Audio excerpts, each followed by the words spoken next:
तो जैसे खबर क्या है, व्हाट इज न्यूज। सरकार जो बताए वो प्रचार है और सरकार जो छुपाए वो खबर है। कि कुछ ऐसा हुआ हो जिसके बारे में बहुत सारे लोग जानना चाहते हैं। ये नहीं कि हमारे घर की कोई बात है और मेरी मम्मी या मेरा पापा, भाई बहन, गर्लफ्रेंड उसको जानना चाहती है। आप किसी खबर को कैसे बताते हैं, आप किसी खबर को कैसे पेश करते हैं, आप किसी खबर का प्रेजेंटेशन कैसा रखते हैं, वो जर्नलिज्म आसान भाषा में हम समझ सकते हैं। सवाल उठाना और जवाब तलाशने की कोशिश करना, यही पत्रकारिता है। कि आप जो हैं सवाल उठाएंगे कि ये फंड आपने ऐसे से लिया था, इस फंड का कितना इस्तेमाल हुआ है, किसको मिला है तो कैसे दिया, आपने ट्रांसफ़र किया है। मेरी नज़र में हमारे जो पुरखे हैं वो भी जर्नलिस्ट ही हैं, वो भी पत्रकार की भूमिका में ही है कि अपने समाज, अब देखिए रिपोर्ट कर रहे हैं ना आपने जो रिपोर्टिंग की है उस रिपोर्टिंग में आपने बताया कि यहाँ पे ये हुआ, तो हमारे पुरखे तो बता रहे हैं कि क्या हो रहा है उस समय पे। हमारे पुरखे बता रहे हैं ना कि ये वर्ण व्यवस्था कितनी खतरनाक है, किसने बनाई, कैसे आप प्रिविलेज हो गए, वो लिखी तो रहे हैं। प्रिंट जर्नलिज्म होता है जिसमें आप न्यूज़पेपर, मैगजीन्स, पीरियोडिकल्स जो होते हैं पाक्षिक छपने वाले, 15 दिन में कुछ अखबार या मैगजीन्स निकलते हैं, 1 महीने में निकलता है। इसमें वॉक्स पॉप यानी कि जो जनता है उससे जाके हम लोग बात करते हैं। इसमें 5W हैं, W जो लेटर होता है और एक है H। ये जर्नलिज्म का फंडामेंटल एक नॉर्म्स है, मतलब ज़रूरी नहीं कि यही होगा, लेकिन एक बनाया हुआ है मास कम्युनिकेशन के लोगों ने। आप इसके अलावा आप देखेंगे बाबा साहब डॉक्टर अम्बेडकर 31 जनवरी 1920 को उन्होंने मूक नायक अखबार शुरू किया। फिर उन्होंने समता, बहिष्कृत भारत और प्रबुद्ध भारत 1956 में उन्होंने जनता नाम से अखबार निकाला। कुछ 5 अखबार जो हैं बाबा साहब डॉक्टर अम्बेडकर ने अलग अलग समय पर निकाले हैं। तो बाबा साहब की जैसे उनकी ज़िंदगी के बहुत सारे पहलू हैं, लेकिन उन्होंने एक पत्रकार के तौर पे भी बहुत काम किया है और उनका जो काम था वो एंटी कास्ट मूवमेंट में बहुत ज़रूरी था।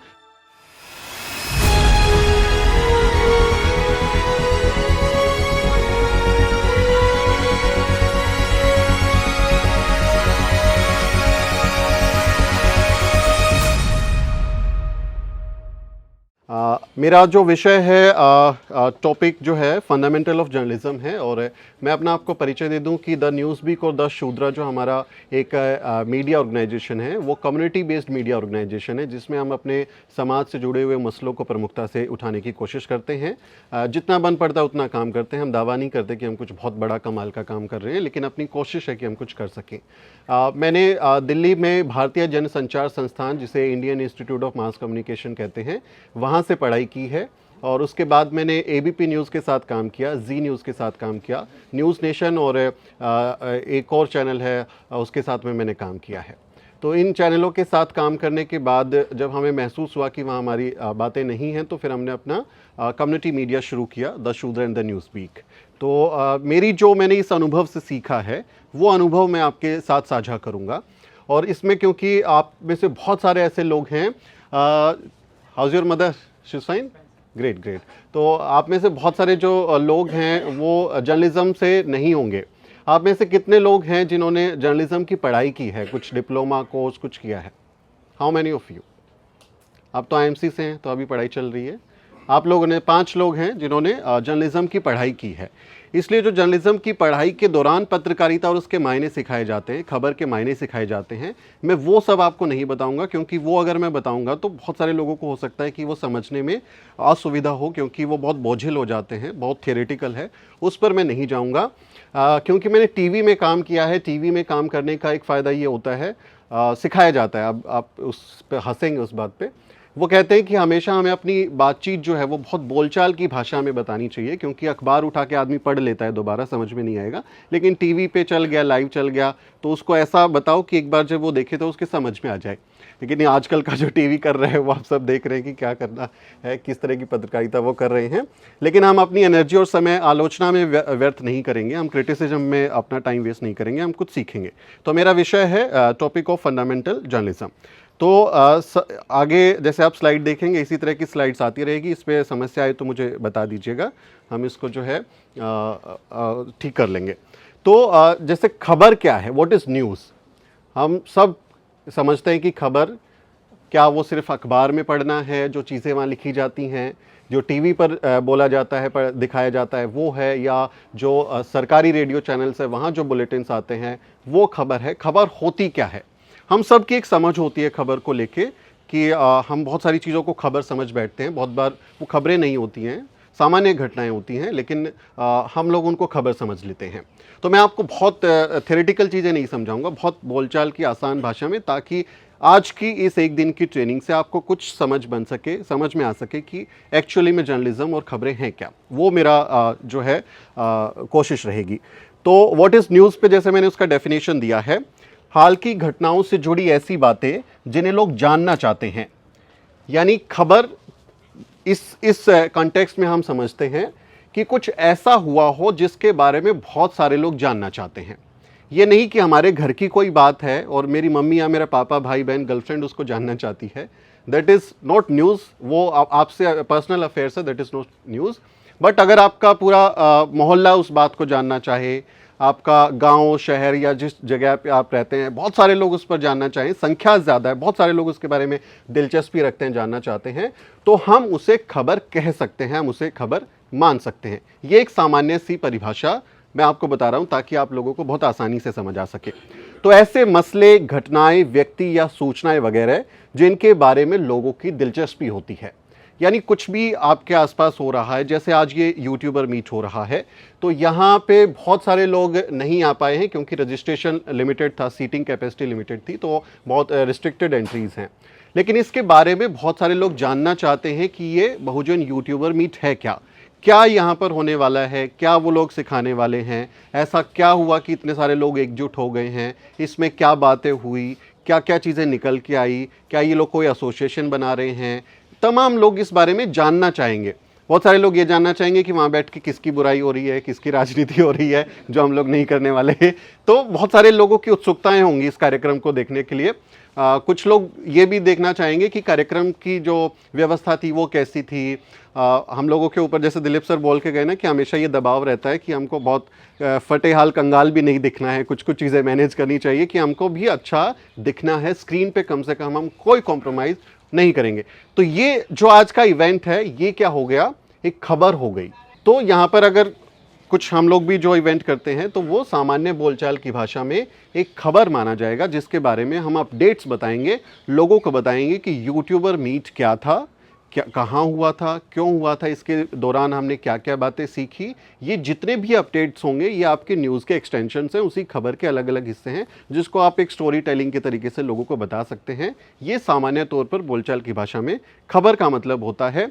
यहाँ कोई भी इवेंट हो जाए दिल्ली में, कि जैसे यहाँ जो है दिल्ली में कोई इवेंट हुआ है, कोई प्रोटेस्ट हो रहा है, किसी को गिरफ्तार कर लिया गया है, कोई अपराध की कोई खबर हो जाती है, किसी के साथ कोई हादसा हो जाता है ना, यहाँ पर बहुत तेज़ बारिश हो जाए तो लोग परेशान हो जाए, वाटर लॉगिंग हो जाए, ट्रैफिक जाम हो जाए कि लोग वहीं खड़े हुए हैं, मेट्रो ठप हो जाए, तो ये जो इवेंट्स होंगे इनके बारे में, क्योंकि बहुत सारे लोग जानना चाहते हैं कि ये क्यों हुआ, कैसे हुआ, इसके बारे में जानकारी क्या है, तो जिस चीज़ के बारे में लोग जानना चाहते हैं हम उसे खबर मानते हैं, हम उसे न्यूज़ मानते हैं। और इसी न्यूज़ सेंस के साथ हम अपना कंटेंट भी क्रिएट करते हैं कि हम जब वीडियो बनाते हैं तो हम सब ये सोचते हैं कि इस वीडियो को कितने लोग देखेंगे, व्यूज़ कितने आएंगे, उसमें हम कौन कौन से इन्फॉर्मेशन डालें, किस तरह का कंटेंट डालें, ताकि वो लोगों के समझ में आ सके और उस पर हमारे व्यूज़ आ सके, क्योंकि उसी से यूट्यूब पर हमारा पैमाना तय होता है कि आप कितने बड़े यूट्यूबर हैं, कितने बड़े जर्नलिस्ट हैं। आप आजकल व्यूज़ और लाइक्स वाला ही सारा मामला हो गया है, तो उसी से तय होता है। तो हमको कम से कम उस पर थोड़ा ध्यान रखना है, उससे बहुत परेशान नहीं होना है, लेकिन हमें उसका ख्याल रखना है। तो मेरी नज़र में हाल की घटनाओं से जुड़ी ऐसी बातें जिन्हें लोग जानना चाहते हैं, ऐसे मसले, घटनाएं, व्यक्ति या सूचनाएं वगैरह जिनके बारे में लोगों की दिलचस्पी होती है, वो खबर है। कुछ व्यक्ति विशेष होते हैं, जैसे प्रधानमंत्री नरेंद्र मोदी आज कहाँ गए, क्या कर रहे हैं, है ना, बहन जी ने आज क्या किया, अखिलेश यादव आज कहाँ गए, नीतीश कुमार ने आज कोई बयान दिया। जो सेलिब्रिटी लोग होते हैं, जो बड़े लोग होते हैं, जो नेता हैं या कोई फिल्मी हस्ती है, कोई जिसको बहुत सारे लोग जानते हैं, उनके बारे में भी लोग जानना चाहते हैं, उनकी एक्टिविटी, उनके बयान, उनके भी रोज़मर्रा की चीज़ों पर लोग ध्यान रखते हैं, तो हम उससे भी खबर मानते हैं। कुछ ऐसी घटनाएं हो जाएं, कोई बड़ा काम हो जाए, जैसे आपकी टीवी स्क्रीन पर कोई आज रात में 8 बजे आके बोल दे कि जो नए 500 के नोट थे वो भी बंद हो गए आज से, तो कल से ये लीगल टेंडर नहीं रहेगा। आजकल इसकी गुंजाइश है, होता है, तो वो भी एक खबर बन जाएगी। पूरा देश और दुनिया के बहुत सारे लोग उसको जानना चाहेंगे कि ये क्या हुआ, और फिर खबर के बाद लोग उसकी सूचनाएं जानना चाहते हैं कि अगर अब नोट बंद हो गए तो अब हमारे पुराने नोटों का क्या होगा, हमें नए नोट कैसे मिलेंगे, कहाँ पे नए नोट हम एक्सचेंज करा सकते हैं। तो ये इससे जुड़ी हुई खबरें लोग जानना चाहते हैं। यही ध्यान रखते हुए हम अपनी स्टोरी जब लिखते हैं, स्क्रिप्टिंग करते हैं, उसमें ख्याल रखते हैं, और साथ ही जब वीडियो कंटेंट हम बनाते हैं उसमें भी हम ख्याल रखते हैं, जिसके बारे में ज़्यादा से ज़्यादा लोग देखें, समझें, सुने, उनकी रुचि हो, दिलचस्पी हो, उसको हम खबर मानते हैं। क्लियर? जो सवाल होंगे प्लीज़ लिख लीजिएगा, बाद में बात करेंगे उस पर। अब ये है कि व्हाट इज़ जर्नलिज्म। आपने ये तो समझा कि खबर होता क्या है और जर्नलिज्म क्या होता है, पत्रकारिता क्या है। बहुत सारे लोगों ने इस पे परिभाषाएं लिखी हैं, बहुत इतनी मोटी मोटी किताबें हैं।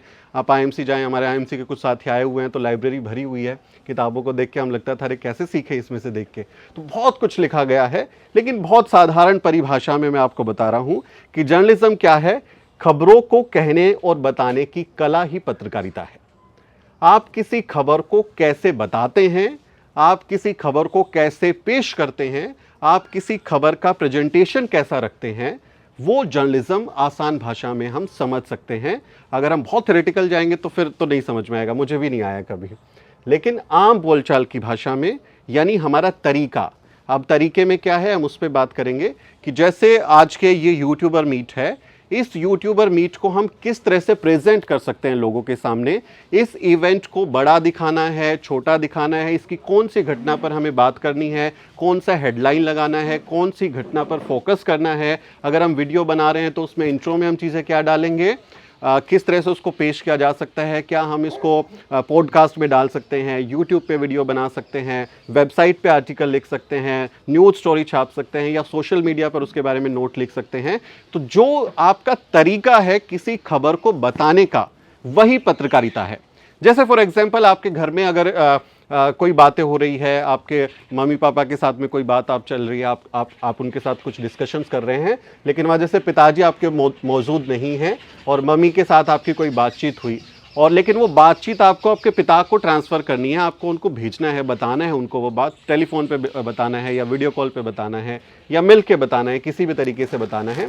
तो आप उस बात को कैसे बताएंगे, आपके कैसे तरीके होंगे, उसमें भाषा, आपका प्रेजेंटेशन, आपने किन शब्दों का चयन किया, एक होता है ना बहुत घरेलू भाषा में बोल दिया और एक बहुत सभ्य आसान भाषा में इस्तेमाल किया, सरल भाषा में इस्तेमाल किया।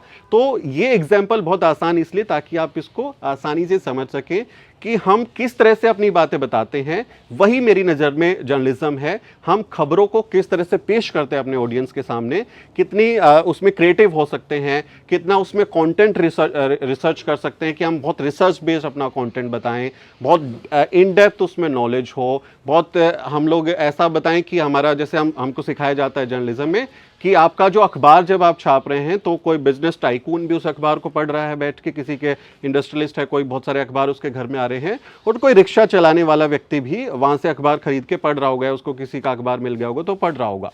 तो आप दोनों क्लास के लिए अलग अलग अखबार नहीं निकाल रहे हैं, आप एक ही अखबार निकाल रहे हैं।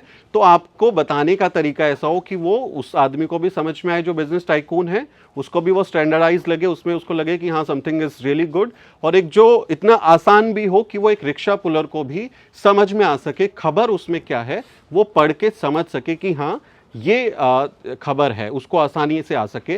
तो उस खबर को जो बताने का तरीका होगा, उसको पेश करने के जो तरीके होंगे, मेरी नज़र में वही पत्रकारिता है, वो उसके क्राफ्ट है। That's a craft of telling and story telling. आप स्टोरी बता रहे हैं किसी कहानी को, that's a craft. What is journalism according to me. तो ये डेफिनेशन मेरी नज़र में है, बाकी आप गूगल करेंगे तो आपको दुनिया भर के मिल जाएंगे। आगे बढ़ते हैं। आप प्रोफेसर दिलीप मंडल साहब की बातें अभी आपने सुनी, वो अभी चले गए हैं। आईएमसी में पढ़ाते थे सर, अब नहीं पढ़ाते हैं, लेकिन मीडिया पर उनका बहुत सारा काम है। और मीडिया के जो छात्र हैं, जो जानने वाले हैं, वो जानते हैं कि जो प्रोफेसर दिलीप मंडल साहब की किताबें हैं उनकी कितनी वैल्यू है मास कम्युनिकेशन में, उनका रिसर्च कितना इम्पोर्टेंट देखा जाता है। तो उनका एक कोट है, वो जब क्लासरूम्स में पढ़ाते थे तो उनका एक कोट था कि सरकार जो बताए वो प्रचार है और सरकार जो छुपाए वो खबर है। ये उनका एक कोट है। दिस इज रियली नाइस कि बहुत बार क्या होता है कि सरकार आपको इवेंट्स के बारे में जानकारी देती है कि हमने कोरोना में इतने हज़ार लोगों को राहत पैकेज दे दिया, उनके अकाउंट में हमने पैसा डाल दिया, हमने जो है लोगों को राशन घर पे डोर डिलीवरी करा दिया, राशन एक अमाउंट दे दिया, कुछ भी इंतज़ाम कर दिए लोगों को, हवाई जहाज़ से हम छोड़ के आ रहे हैं। सरकार जो बता रही है वो हो गया प्रचार, क्योंकि सरकार की सरकारी एजेंसीज जो हैं, सरकार के अपने प्रवक्ता होते हैं, उनके पास में एजेंसीज होती हैं जो सरकारी उनके एडवर्टीजमेंट एंड पब्लिक रिलेशन को देखती है, उनके सरकार के कामकाज की जानकारी पूरे देशवासियों को बताती है कि हो रहा है, क्या हो रहा है। जैसे दूरदर्शन आप देखेंगे, ऑल इंडिया रेडियो देखेंगे, वो सरकारी मीडिया संस्थान है, यानी उनका काम है सरकार की बातों को बताना। तो हम उसको अगर दिलीप मंडल साहब की परिभाषा के संदर्भ में देखें तो सरकार आपको जो बता रही है वो प्रचार है, और जो छुपा रही है वो खबर है। अगर ये सरकार कह रही है कि हमने कोरोना में सब अस्पतालों में बहुत अच्छे ऑक्सीजन के इंतजाम कर दिए हैं, बेड लगा दिए हैं, एकदम बहुत अच्छा हो गया है, वो क्या हो गया? हम उसको पहली नज़र में प्रचार मानेंगे, विज्ञापन मानेंगे। लेकिन जिन अस्पतालों में अव्यवस्था है, जहां पर लोगों के ऑक्सीजन के इंतज़ाम नहीं है, जहां पर कुछ भी कमियां रह गई हैं, वो हमारी नज़र में खबर होगी, और उसको ढूंढने, उस पर काम करने, उसको पेश करने और जनता तक पहुंचाने का जो काम है, तरीका है, वो हमारे लिए जर्नलिज्म हो गया कि हम उसको किस तरह से पेश करेंगे जनता के सामने, कितना हम रिसर्च कर सकते हैं, कितने उसको ऑथेंटिक बनाने के लिए हम आई विटनेसेस से बात कर सकते हैं, कितने विक्टिम के हम बाइट्स रिकॉर्ड कर सकते हैं, कितने अस्पतालों के हम चक्कर लगा सकते हैं। जैसे आप उसमें बताएंगे कि मैं एक अस्पताल में गया, हिंदूराव अस्पताल में मैं गया, वहाँ पर बहुत ख़राब हालत थी। लेकिन आप बताएंगे हिंदूराव अस्पताल के बाद मैं आरएमएल अस्पताल गया, मैं एम्स गया, मैं सफदरजंग अस्पताल गया, तो आपने नंबर बढ़ा दिया और फिर बताया कि सारे अस्पतालों में ऐसी हालत थी।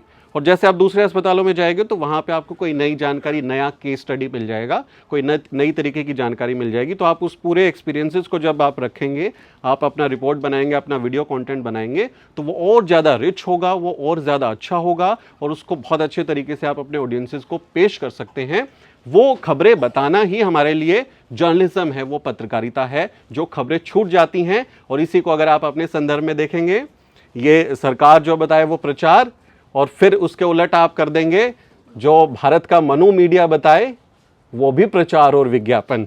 क्योंकि आज तो फर्क करना मुश्किल हो गया कि वो प्रचार कौन कर रहा है, खबर कौन बता रहा है और विज्ञापन कौन कर रहा है, उसमें फ़र्क करना मुश्किल हो गया है। लेकिन हम अपने अगर आसपास देखें तो हमारे बहुजन मसलों की जिस तरह से अनदेखी होती है, हमारे मुद्दों को जिस तरह से दरकिनार किया जाता है, तो उनको ढूंढना, उन पर काम करना, उन तक पहुंचना, वो हमारे लिए खबर है। बहुजन मीडिया के लिए वो हमारे लिए जर्नलिज्म है कि हम उसको बता सकें, लोगों को सिखा सकें और उनके मसलों को हाईलाइट कर सकें, ताकि वो जो चीज़ें नहीं आ पाती हैं। जैसे आपको याद होगा हाथरस केस हुआ था, हाथरस केस में 10 दिन तक बच्ची जो है वो अलीगढ़ के अस्पताल में ही वहीं पर भर्ती थी, और उसके बयान भी सही से लिए नहीं गए थे, उसका फॉरेंसिक एविडेंसेस भी कलेक्ट नहीं किए गए थे, उसका मेडिकल भी बहुत अच्छे से नहीं हुआ था, और जो मनु मीडिया है उसने बहुत दिनों तक उस पर कोई काम नहीं किया था। बहुजन चैनलों ने, हमारे जैसे जो लोग हैं, आपके जैसे जो लोग हैं, उन सब ने मिलकर उसको नेशनल ट्रेंड में शामिल कर दिया, उसको एक बड़ा मुद्दा बनाया। और जब बच्ची हमारी सफदरजंग अस्पताल में आई तो फिर उसको जो है मनु मीडिया ने लपका, क्योंकि वो बड़ा बन गया था। लेकिन 10 दिन तक उसको मुद्दा बनाना हमारे लिए, हमारे लोगों ने उस पर काम किया, हमारे लोगों ने उसको हाईलाइट किया। तो हमारा जो वो काम करने का तरीका था, हम उस पर ग्राउंड रिपोर्ट्स कर रहे थे, उस पर आर्टिकल्स लिख रहे थे, उस पर स्टोरीज लिख रहे थे, इंस्टाग्राम पे, फेसबुक पे उसके बारे में लिख रहे थे, ट्विटर पर हैशटैग चला रहे थे। तो मैं इस पूरी प्रक्रिया को समझूंगा कि मेरे लिए वो जर्नलिज्म है, वो मेरे लिए पत्रकारिता है, क्योंकि हम सोशल मीडिया को एक पत्रकारिता के टूल की तरह इस्तेमाल कर रहे हैं, एक टूल की तरह की हथियार है हमारा, जिससे हम अपने जो लोग हैं उन तक पहुंच सकते हैं, ज़्यादा लोगों तक हमारी रीच हो सकती है। तो मेरी नज़र में इस तरह का जो काम है वो पत्रकारिता है। हमें अपने मसलों पर ज़रूर उस पर तवज्जो देनी होगी। अब यहाँ पर आप देखें कि फिर इसको देखें कि जर्नलिज्म की और क्या परिभाषा हो सकती है। तो बहुत आसान शब्दों में सवाल उठाना और जवाब तलाशने की कोशिश करना, यही पत्रकारिता है कि आप जो हैं सवाल उठाएंगे, सरकार ने क्या प्रेस रिलीज दी है, सरकार ने कौन सी प्रेस कॉन्फ्रेंस की है, सिर्फ उसकी बाइट काट के या उसकी प्रेस रिलीजेस को अपनी वेबसाइट पे छाप के, अखबारों में छाप के, वही पत्रकारिता नहीं होती है। हमें उस पर सवाल उठाना होगा। अगर सरकार या कोई भी फला व्यक्ति है, कोई सेलिब्रिटी है, कोई भी चीज़ें हो रही हैं, वो ये कोई दावा करता है, कोई भी बात बोल देता है, तो हमें उस पर सवाल उठाना होगा कि ऐसा क्यों है, ये कैसे हो रहा है, इसके पीछे की वजह क्या है, जो भी इस तरह के दावे होती हैं उस पर सवालिया निशान, रेजिंग ए क्वेश्चन मार्क, कि हमेशा उसको आप एक सवालिया निशान की तरह से देखेंगे। किसी का भी कोई बयान है, किसी की भी कोई दावा है, किसी ने भी कुछ भी बोल दिया है, आप उसको एज इट इज़ नहीं मान लेंगे, आप उसको बिल्कुल ऐसा का ऐसा स्वीकार नहीं कर लेंगे। आपको उस पर सवाल उठाना है, कुछ बेसिक रिसर्च करनी है, चीज़ों को समझना है और फिर उसके जवाब तलाश करने हैं। ये पत्रकारिता का बहुत ही अहम हिस्सा है कि हम उसको समझते हुए चीज़ों को जाएं और अपने काम को, अपनी चीज़ों को आगे बढ़ाते हुए समझ सकें कि इसके जवाब कैसे हो सकते हैं। जैसे फॉर एग्जांपल आपने देखा होगा कि अभी हमारे जो लोग हैं उनको कई तरह की सुविधाएं मिलती हैं। हमारे जो बहुजन समाज के, खासकर जो बिलो पॉवर्टी लाइन के लोग हैं, उनको कई तरह की राशन मिलता है, स्कॉलरशिप्स मिलते हैं, कई इंतजाम होते हैं हमारे लोगों के लिए सरकारी तौर पर। सरकार कहे कि हमने जो है बहुजन समाज के कल्याण के लिए, SC/ST के वेलफेयर के लिए हमने 1 लाख करोड़ रुपया खर्च कर दिया, तो या तो आप उस पर यकीन कर लें कि सरकार ने ऐसा बोल दिया है और हम मान लें, हम वेबसाइट पे छाप दें कि प्रधानमंत्री ने या जो हमारे वित्त मंत्री हैं या जो सोशल वेलफेयर मिनिस्टर हैं, उन्होंने संसद में बयान दे दिया और ये कहा कि हमने इतना राहत पैकेज दे दिया, इतने लोगों तक खबरें हमने पहुंचा दी।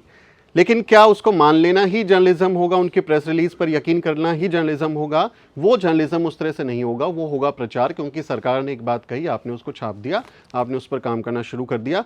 हमारी जो प्राइम रिस्पॉन्सिबिलिटी होगी वो होगा क्वेश्चन मार्क रेज करना कि क्या वाकई में 1 लाख करोड़ का जो आप दावा कर रहे हैं वो हमारे लोगों तक पहुंचा है।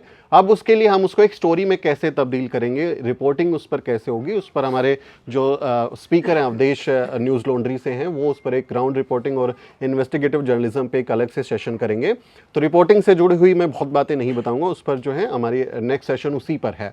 तो हम उसमें आसपास की चीज़ें देखेंगे, केस स्टडी ढूंढेंगे, जाएंगे, लोगों से मिलेंगे, बाइट लेंगे, रिसर्च निकालेंगे, पुराना कुछ डेटा निकालेंगे, बजट के देखेंगे कि कितना बजट एलोकेशन हुआ था, क्या कम हो गया है, इस बार बढ़ा है कि नहीं बढ़ा है, कितने लोग बेनिफिशियरी हैं, क्या कोई बजट को डाइवर्ट किया गया है कि ये खर्च ही नहीं हुआ, लोग सूटेबल मिले ही नहीं। नॉट फाउंड सूटेबल हमारे यहाँ बहुत चलता है, मतलब कोई वैकेंसी होती है तो बोलते हैं कि नॉट फाउंड सूटेबल, व्यक्ति था ही नहीं, उसको जनरल में कन्वर्ट कर दो। तो बहुत बार ऐसा होता है कि जो फंड है वो यूज़ ही नहीं हुआ हमारे लोगों के लिए और बोल देंगे कि ये तो एलिजिबल लोग थे ही नहीं, आए ही नहीं कोई लेने के लिए, इसका इस्तेमाल हुआ नहीं। जैसे कॉमनवेल्थ गेम में आपको पता हो, दिल्ली के कई जो स्टेडियम है वो SC/ST का जो फंड था उससे वो स्टेडियम तैयार हुए हैं दिल्ली के, कि वो ये कहा गया कि ये फंड जो है वो खर्च ही नहीं हुआ था दलितों के लिए, आए नहीं, उनको ज़रूरत हुई नहीं या वो नहीं पहुंच पाया। दिल्ली की कई सड़कें जो हैं वो SC/ST वेलफेयर फंड से बनी हैं। दिल्ली सरकार, जो आम आदमी पार्टी की सरकार है, अभी भी जो आम आदमी पार्टी की सरकार है, उसने बहुत सारा जो दलित एलोकेशन फंड्स था उसको डाइवर्ट कर दिया, एक फंड से दूसरे में डाल दिया कि इसका योजना का खर्च नहीं हुआ, अब इसको किसी दूसरे काम के लिए हम यूज़ कर सकते हैं।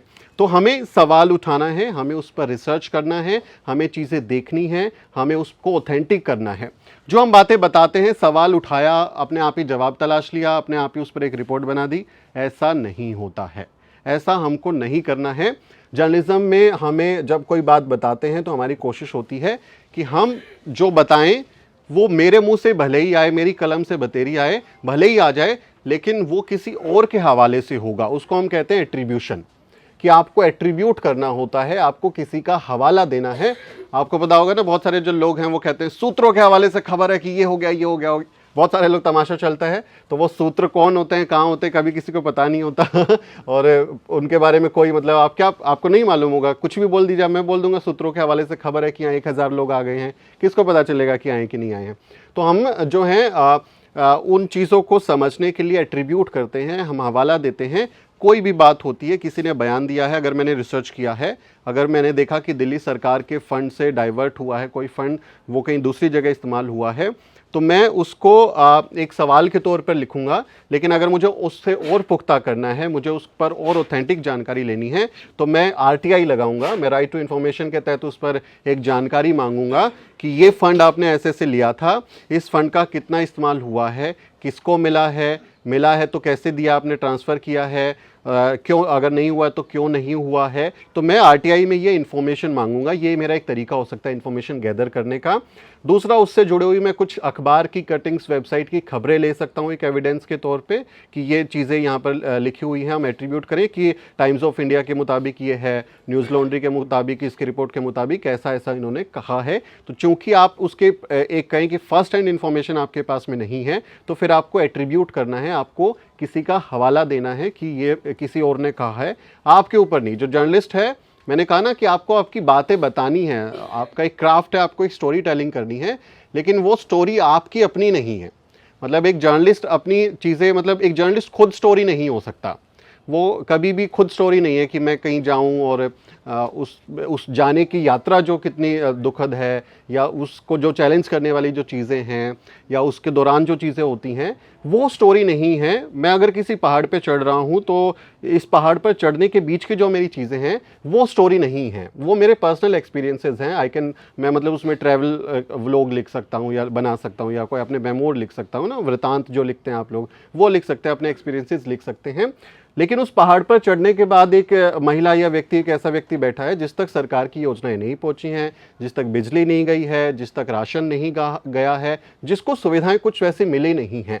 तो हमारी जो स्टोरी है, जो हमारा जर्नलिस्टिक अप्रोच है, वो स्टोरी और वो व्यक्ति ही हमारे लिए सबसे अहम हो जाता है कि हम उसकी पीड़ा को, उसकी चीज़ों को, उसके जो भी तरीके होते हैं जिनसे वो पीड़ित है, जो चीज़ों से गुजर रहा है, हम उस पर अहमियत दें, उसकी चीज़ों को बताएं। अगर हम कास्ट रिलेटेड विक्टिम्स के आइडेंटिफाई करके कुछ स्टोरीज करते हैं तो उस व्यक्ति की स्टोरी ही इंपॉर्टेंट होती है। हमें अपने आप को उस पर भी हावी नहीं करना है कि हमारी स्टोरी में हम ना हावी हो जाएं। हमको उससे जुड़ी हुई चीज़ों को ही बताना है, क्योंकि हमारा जो प्राइम जो व्यक्ति है, जो जिसके बारे में हम खबर कर रहे हैं, वो वही है। तो हमें उसके हवाले से बातें बतानी है। जैसे आप गए कि कोई कास्ट विक्टिम है, या किसी जैसे व्यक्ति को कोई सरकारी योजना का लाभ नहीं मिला है, तो आप उसका बयान लेंगे, जैसे मैं आपको एक एग्जांपल दूं, गुजरात इलेक्शंस में हम अहमदाबाद में जब कवरेज कर रहे थे, तो वहाँ शू मेकर है, जूता बनाने वाले नटवर भाई, वो दुकान लगाते हैं जूते की, और रविदास जी का बहुत खूबसूरत पीछे चित्र लगाते हैं। उनसे मैंने इंटरव्यू किया, तो उन्होंने बताया कि उनकी उम्र करीब 60 साल के ऊपर है, उनको अपनी डेट ऑफ बर्थ नहीं पता, तो 60 साल से ऊपर ही वो बोल रहे थे। वो कह रहे हैं कि मुझे अपनी पूरी ज़िंदगी में अभी तक गुजरात की बीजेपी सरकार का एक भी कोई ऐसा फ़ायदा नहीं मिला है जिसको मैं ये कह सकूं कि ये मुझे फ़ायदा है, कि राशन मिला हो, पानी मिला हो, कपड़ा मिला हो, खाना मिला हो, घर मिल गया हो, कुछ आर्थिक मदद मिल गई हो। ऐसा नहीं है, उनका ये कहना था कि ऐसा नहीं है। तो जब मैं अपनी खबर बताऊंगा, जब मैं अपनी खबर लिखूंगा, तो मैं ये नहीं कहूंगा कि गुजरात सरकार एकदम फेल हो गई, देखिए एकदम यहाँ पर ख़राब हालत है, ख़त्म हो गया मामला। मैं उसकी बाइट बताऊंगा कि सरकार कह रही है कि गुजरात मॉडल देश में एक नंबर है, बहुत अच्छा चल रहा है, सब कुछ जो है जन्नत बन गया है। लेकिन इसी गुजरात मॉडल में अहमदाबाद की सड़क पर बैठे हुए शू मेकर नटवर भाई कह रहे हैं कि उन्हें अपनी जिंदगी में बीते 27 साल की बीजेपी शासन में एक भी कोई फायदा नहीं मिला है। तो हमने एट्रीब्यूट किया, हमने किसी का हवाला दिया, हमने अपने मुंह से बात नहीं बोली कि एकदम खराब है। हम क्यों बोलेंगे, हम नहीं बोलने वाले हैं। हमें सवालिया निशान के लहजे से चीज़ें शुरू करनी है, उसको थोड़ा डिफाइन करना है, लेकिन हमेशा एट्रीब्यूट करना है, हमेशा जो चीज़ें हैं वो किसी के हवाले से बतानी है कि नरेंद्र मोदी जो हमारे प्रधानमंत्री हैं, उनके अनुसार संसद में उन्होंने ये बयान दिया था, उनका ये कहना है, वित्त मंत्री का ये कहना है, उस पर किसी ने रिएक्ट किया है, तो कोई एक्टिविस्ट की आप बाइट ले रहे हैं, बयान ले रहे हैं, रिकॉर्ड कर रहे हैं, तो आप वो बताएंगे। उन चीज़ों को एट्रीब्यूशन के तहत ही आप बताएंगे, क्योंकि जो कानूनन जब पचड़े में पड़ते हैं तब भी आपको इसलिए एक छूट मिलती है, जो right to freedom and expression है, कि हम किसी और के एट्रीब्यूशन पे ही काम कर रहे हैं, हम उसके बारे में चीज़ें बता रहे हैं। जो प्रेस फ्रीडम है, अलग से कोई आर्टिकल नहीं है, उसी के तहत है। तो हम एट्रीब्यूट करते हैं, हम अपने बयानों को ऑथेंटिक करते हैं, फर्स्ट हैंड इन्फॉर्मेशन लेते हैं जब हम एट्रीब्यूट करते हैं, और नहीं तो फिर बोल दीजिए कि गुप्त सूत्रों के मुताबिक ऐसा हुआ है। और अगर आप उस बड़े मनु मीडिया का हिस्सा हैं तो सूत्र हों या ना हो, आपके ऊपर कुछ होगा नहीं। लेकिन हमारे लोगों के पीछे तो बहुत सारी चीज़ें हैं, वो फर्स्ट हैंड इन्फॉर्मेशन और एट्रीब्यूशन, सूत्र और सब कुछ होने के बावजूद भी क्या होता है वो आप सब जानते हैं हमारे यहाँ होता क्या है। तो हमें कोशिश रखनी है कि जब हम सवाल उठाएं तो हम उसका जवाब तलाशने की कोशिश करेंगे। पत्रकारिता का पहला उसूल है इसमें कि आप सवाल उठाएंगे, जवाब तलाशने की कोशिश करेंगे, और उस जवाब तलाशने के दौरान हमारे बहुत सारे अलग अलग पैटर्न्स हैं, तरीके हैं, जिसकी रिपोर्टिंग की बहुत विस्तार से अगली हमारी क्लास होने वाली है। उस पर आपको और अच्छे से समझ में आएगा। अगर मैं ज़्यादा बोला तो फिर मेरे स्पीकर को लगेगा कि इसने मेरे हिस्से की बात बता दी क्योंकि ये एक ही है, मिलता जुलता एक ही सब्जेक्ट है, जर्नलिज्म रिपोर्टिंग, उससे कुछ एस्पेक्ट्स हैं। तो मैं आगे बढ़ता हूँ, कुछ सवाल हो तो प्लीज़ लिखिएगा, उस पर हम बात करेंगे। अब देखिए, जैसे मैं बात कर रहा था कि क्वेश्चनिंग व्हाट इज़ रॉन्ग, हम हमेशा सवाल उठाते हैं क्या गलत है, क्यों गलत है। ये अन्याय जब हमारे लोगों के साथ होता है, हमारे आसपास के लोगों के साथ में होता है, तो हम उस पर सवाल जो है उठाने का ही काम करते हैं। तो यही पत्रकारिता का मायना है कि आपके आसपास जो चीज़ गलत हो रही है, आपके आसपास जो अन्याय हो रहा है, आपके आसपास जो भ्रष्टाचार हो रहा है, आपके आसपास जो हकमारी हो रही है, और आपका काम अगर उस पर काम जर्नलिस्ट के तौर पे काम करने का है, आप उसके ऊपर सवाल या निशान लगाते हैं, वही पत्रकारिता का असली मायना है। सवाल उठाइए, ये अन्याय, ये हकमारी क्यों हो रही है, और ये सवाल उठाने का जो काम है वो हमारे लोग सदियों से कर रहे हैं।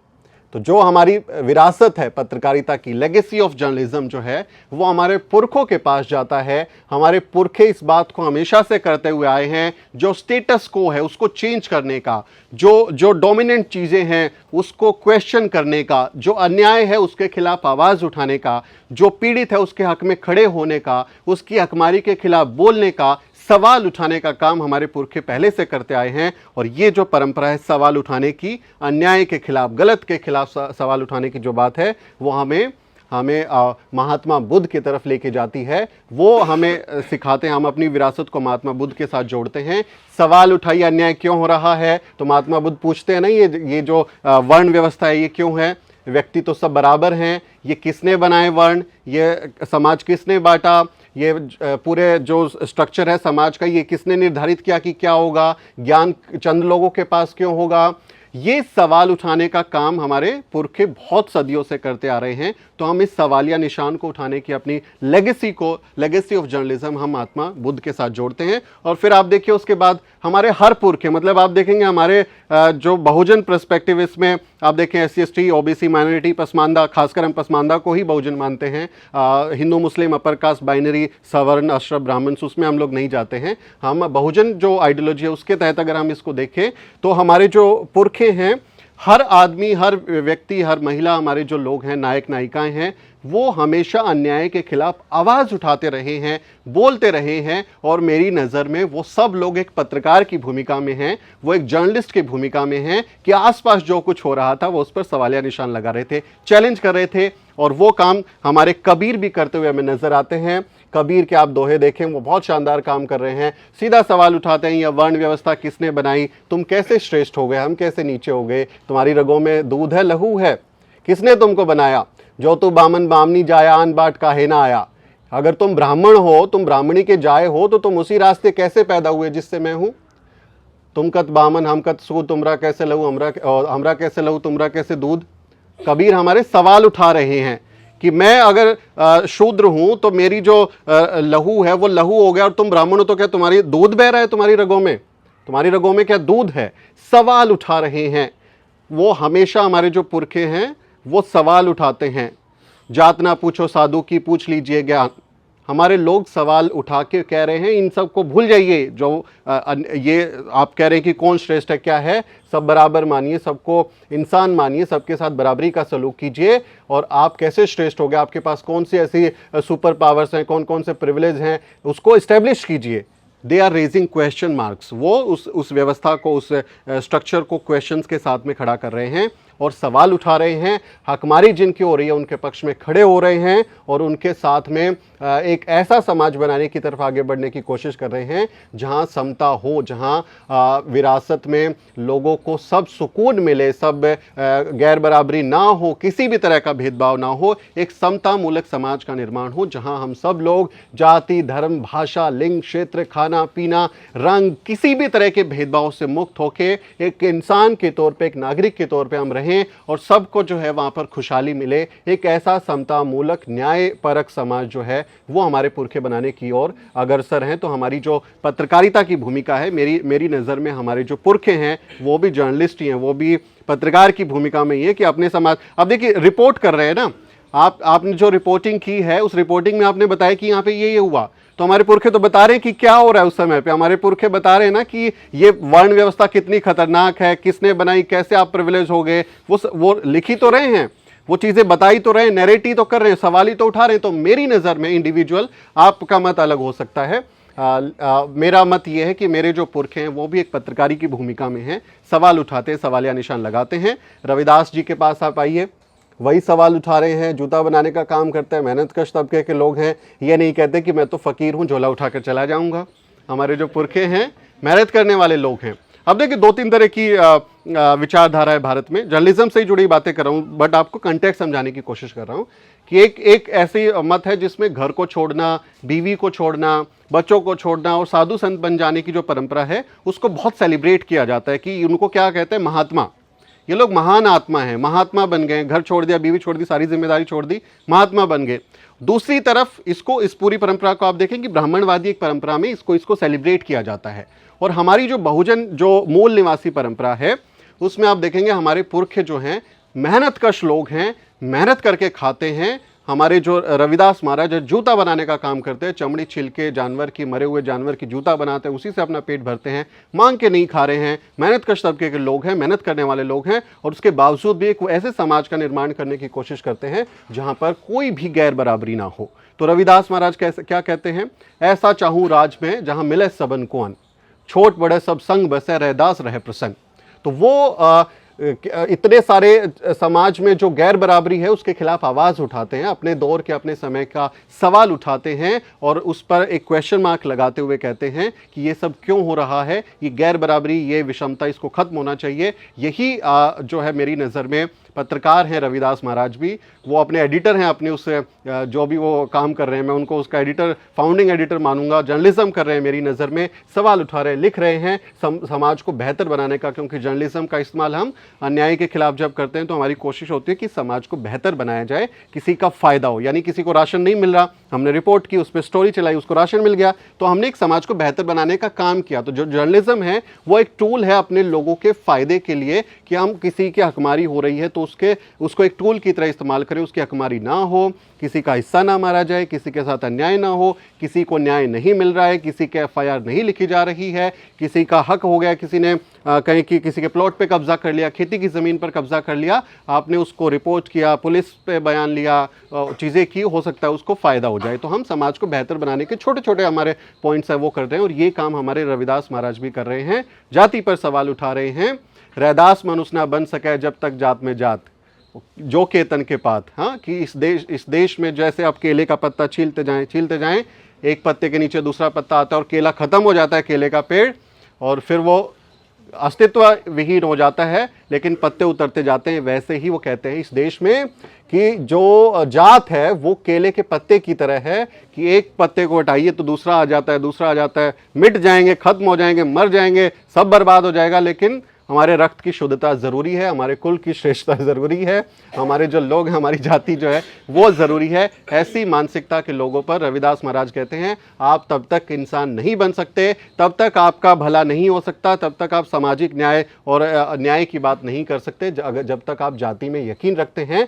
तो बाबा साहब डॉक्टर अम्बेडकर जिस एनालिशन ऑफ कास्ट की बात करते हैं, जाति के विनाश की बात करते हैं, हमारे पुरखे ये काम सदियों से करते हुए आ रहे हैं, और वो कह रहे हैं कि इस जाति की व्यवस्था को खत्म करो। तो मेरी नज़र में जो मेरी पत्रकारिता की जो लेगेसी है वो मेरे पुरखों से जुड़ती है, मेरे नायक नायिकाओं से जुड़ती है।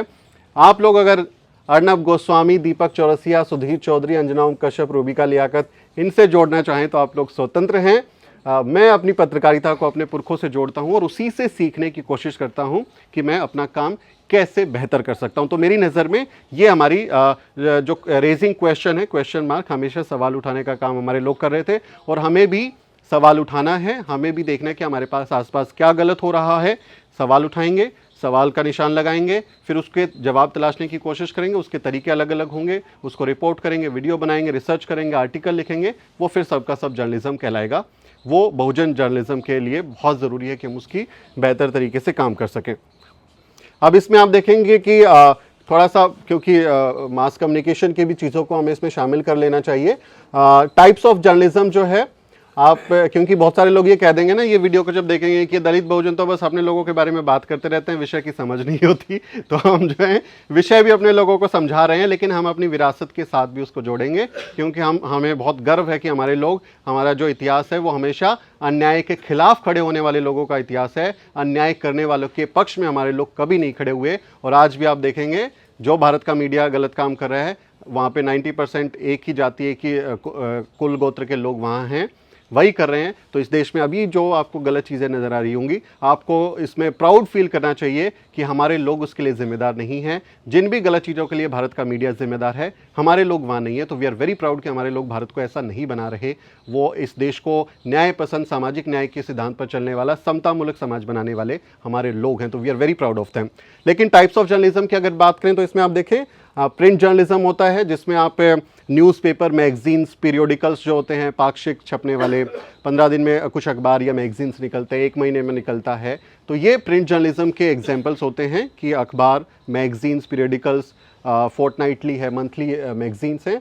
ये जो छप के आपके पास डॉक्यूमेंट आता है जिसे आप पढ़ सकें और उसमें सूचनाएं हों, उसमें जानकारी हो, उसमें तथ्य हों, आपको कोई इवेंट हुआ है उसके बारे में विस्तार से लिखा हुआ हो, तो वो खबरें हैं। उन खबरों को अगर आप जानने की, पढ़ के अगर आप जानते हैं, जिन चीज़ों को जान सकते हैं, उसको प्रिंट जर्नलिज्म हम कहते हैं, जिसके एग्जाम्पल में अखबार, मीडिया वगैरह, मैगजीन्स वगैरह आते हैं। इसके बाद आप ब्रॉडकास्ट जर्नलिज्म में देखेंगे तो ब्रॉडकास्ट जर्नलिज्म में जो सैटेलाइट की मदद से ब्रॉडकास्टिंग होती है, ब्रॉडकास्ट मतलब बहुत सारे लोगों के साथ पास में एक साथ बहुत सारी सूचनाएं पहुंचा देना, वही ब्रॉडकास्टिंग है। आप यहाँ प्रोग्राम कर रहे हैं, आपने इसको लाइव ब्रॉडकास्ट किया तो सैकड़ों लाखों लोग आपको देख रहे हैं, तो एक समय पर आप एक चीज़ों को बहुत विस्तार से दूसरे लोगों को पास पहुँचा रहे हैं। उस ब्रॉडकास्टिंग का मतलब यही होता है। तो ब्रॉडकास्टिंग का काम कौन करता है? टेलीविज़न और रेडियो। भारत में फ़िलहाल 2 जो प्राइम ब्रॉडकास्टिंग एग्जाम्पल्स हैं वो हैं जो टीवी पे न्यूज़ कवर करते हैं, मीडिया है, टीवी मीडिया, उसे हम ब्रॉडकास्टिंग मीडिया कहते हैं। और भारत में अभी क्योंकि जो रेडियो है उसको खबरें चलाने का अधिकार सिर्फ जो आकाशवाणी है, जो सरकारी रेडियो है, वही खबरें बताता है। जो प्राइवेट न्यूज़ चैनल्स हैं उसको भारत में अभी, जो एफएम रेडियो वगैरह होते हैं, उनको भारत में अभी खबरें बताने का अधिकार नहीं है। वो खबरें नहीं बताते हैं भारत में कि सरकार ने क्या किया, क्या योजनाएं हैं, देश में क्या हालात हैं, क्या बदल रहा है, क्या कुछ हो रहा है। ये जो खबरें बताने का काम है वो सिर्फ सरकारी जो रेडियो चैनल्स होते हैं, जैसे आकाशवाणी है, एफएम गोल्ड है, ये वगैरह जो करते हैं, सरकार उनके पास है, एफएम के पास में नहीं होता है। इसको हम ब्रॉडकास्टिंग जर्नलिज्म कहते हैं। तीसरा आप देखें डिजिटल जर्नलिज्म, जिसकी बदौलत आज हम लोग यहाँ खड़े हुए हैं।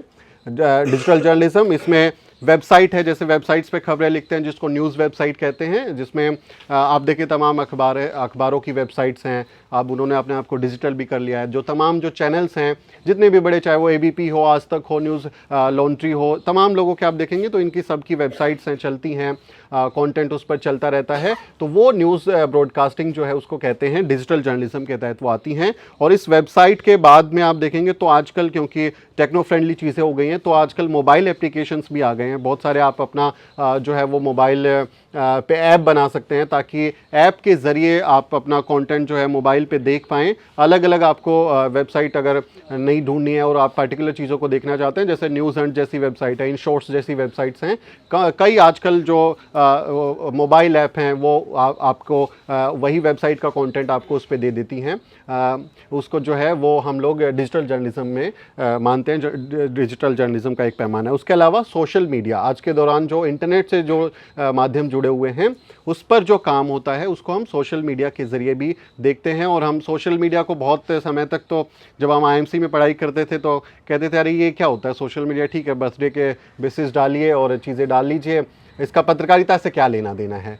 लेकिन आप देखें कि सोशल मीडिया भारत में एक मजबूत मीडिया के तौर पर उभरा है। और ख़ासकर बहुजन समाज के लिए सोशल मीडिया एक टूल बन गया कि हमने अपने हैप्पी बर्थडे तो बोलना है, गर्लफ्रेंड के साथ मैसेंजर में चैट करना है, लेकिन बॉयफ्रेंड के साथ भी, मतलब आपका जो भी चॉइस प्रेफरेंस हो, तो आप जो है उस टूल को इस्तेमाल कर रहे हैं कि हम वहाँ अपनी बातें लिखेंगे। अगर मेरे साथ कास्ट एट्रोसिटी हुई है, अगर मैं किसी एरिया में हूँ, मैंने अपना मोबाइल उठाया, उसका वीडियो रिकॉर्ड किया, सोशल मीडिया पे शेयर किया। और आज आप देखें कि सोशल मीडिया पर, खासकर ट्विटर पर, बहुजन समाज एक इन्फ्लुएंसर है। अपने ट्रेंड्स हम जब चाहें जो हैं वो ट्रेंड्स करा सकते हैं। ट्रेंड्स कराने के लिए बीजेपी, कांग्रेस जैसी जो पार्टियां हैं वो कितने सैकड़ों करोड़ रुपए खर्च करके आईटी सेल बना के रखती हैं। दिन रात वहाँ व्हाट्सएप पे वो मीम्स बनाते हैं, शेयर करते हैं, क्या क्या चीज़ें करते हैं। लेकिन हमारे बहुजन समाज के लोग आज सोशल मीडिया को इस तरह से इस्तेमाल कर रहे हैं कि वो जो 500 करोड़ रुपए खर्च करके कोई दावा करते होंगे, कोई बड़ा सा दावा करते होंगे, हमारे जो लोग हैं वो फ्री में ट्विटर पर बैठ के एक छोटा सा पोस्ट लिख देंगे, एक व्हाट्सएप का कोई लिख देंगे, कोई मीम बना के डाल दिया, कोई पोस्टर बना के डाल दिया और जो प्रोपेगेंडा वहाँ से हो रहा था, हम ये नहीं कह रहे कि हम उस प्रोपेगेंडा को पूरी तरह से बस्ट कर देंगे, लेकिन उस प्रोपेगेंडा का जो बलून फुलाया गया था, जिसमें हवा भरी गई थी, हम उसको पंचर ज़रूर कर देते हैं। धीरे धीरे उसकी हवा निकलेगी और फिर पूरा गायब हो जाएगा। तो एटलीस्ट हम उसको पंचर करने का काम जो है वो आज कर रहे हैं। ये बहुत बड़ी बात है और आप लोग जो काम कर रहे हैं उसी को बहुत अहमियत के साथ उसकी आज देखा जा रहा है। यूट्यूबर जो हैं हमारे, वो बहुत शानदार जर्नलिज्म यूट्यूब के जरिए कर रहे हैं। इसीलिए बहुजन यूट्यूबर्स मीट हो रहा है उस कल्चर को सेलिब्रेट करने के लिए, आपकी जो स्पिरिट है उसको सेलिब्रेट करने के लिए हम लोग ये आयोजन कर रहे हैं। तो social media, digital content journalism जो है उसको समझा जाता है। फिर आजकल एक नए तरीके का उभरा है पॉडकास्ट। आप देखते होंगे, पॉडकास्ट देखते नहीं, सुनने की चीज़ है।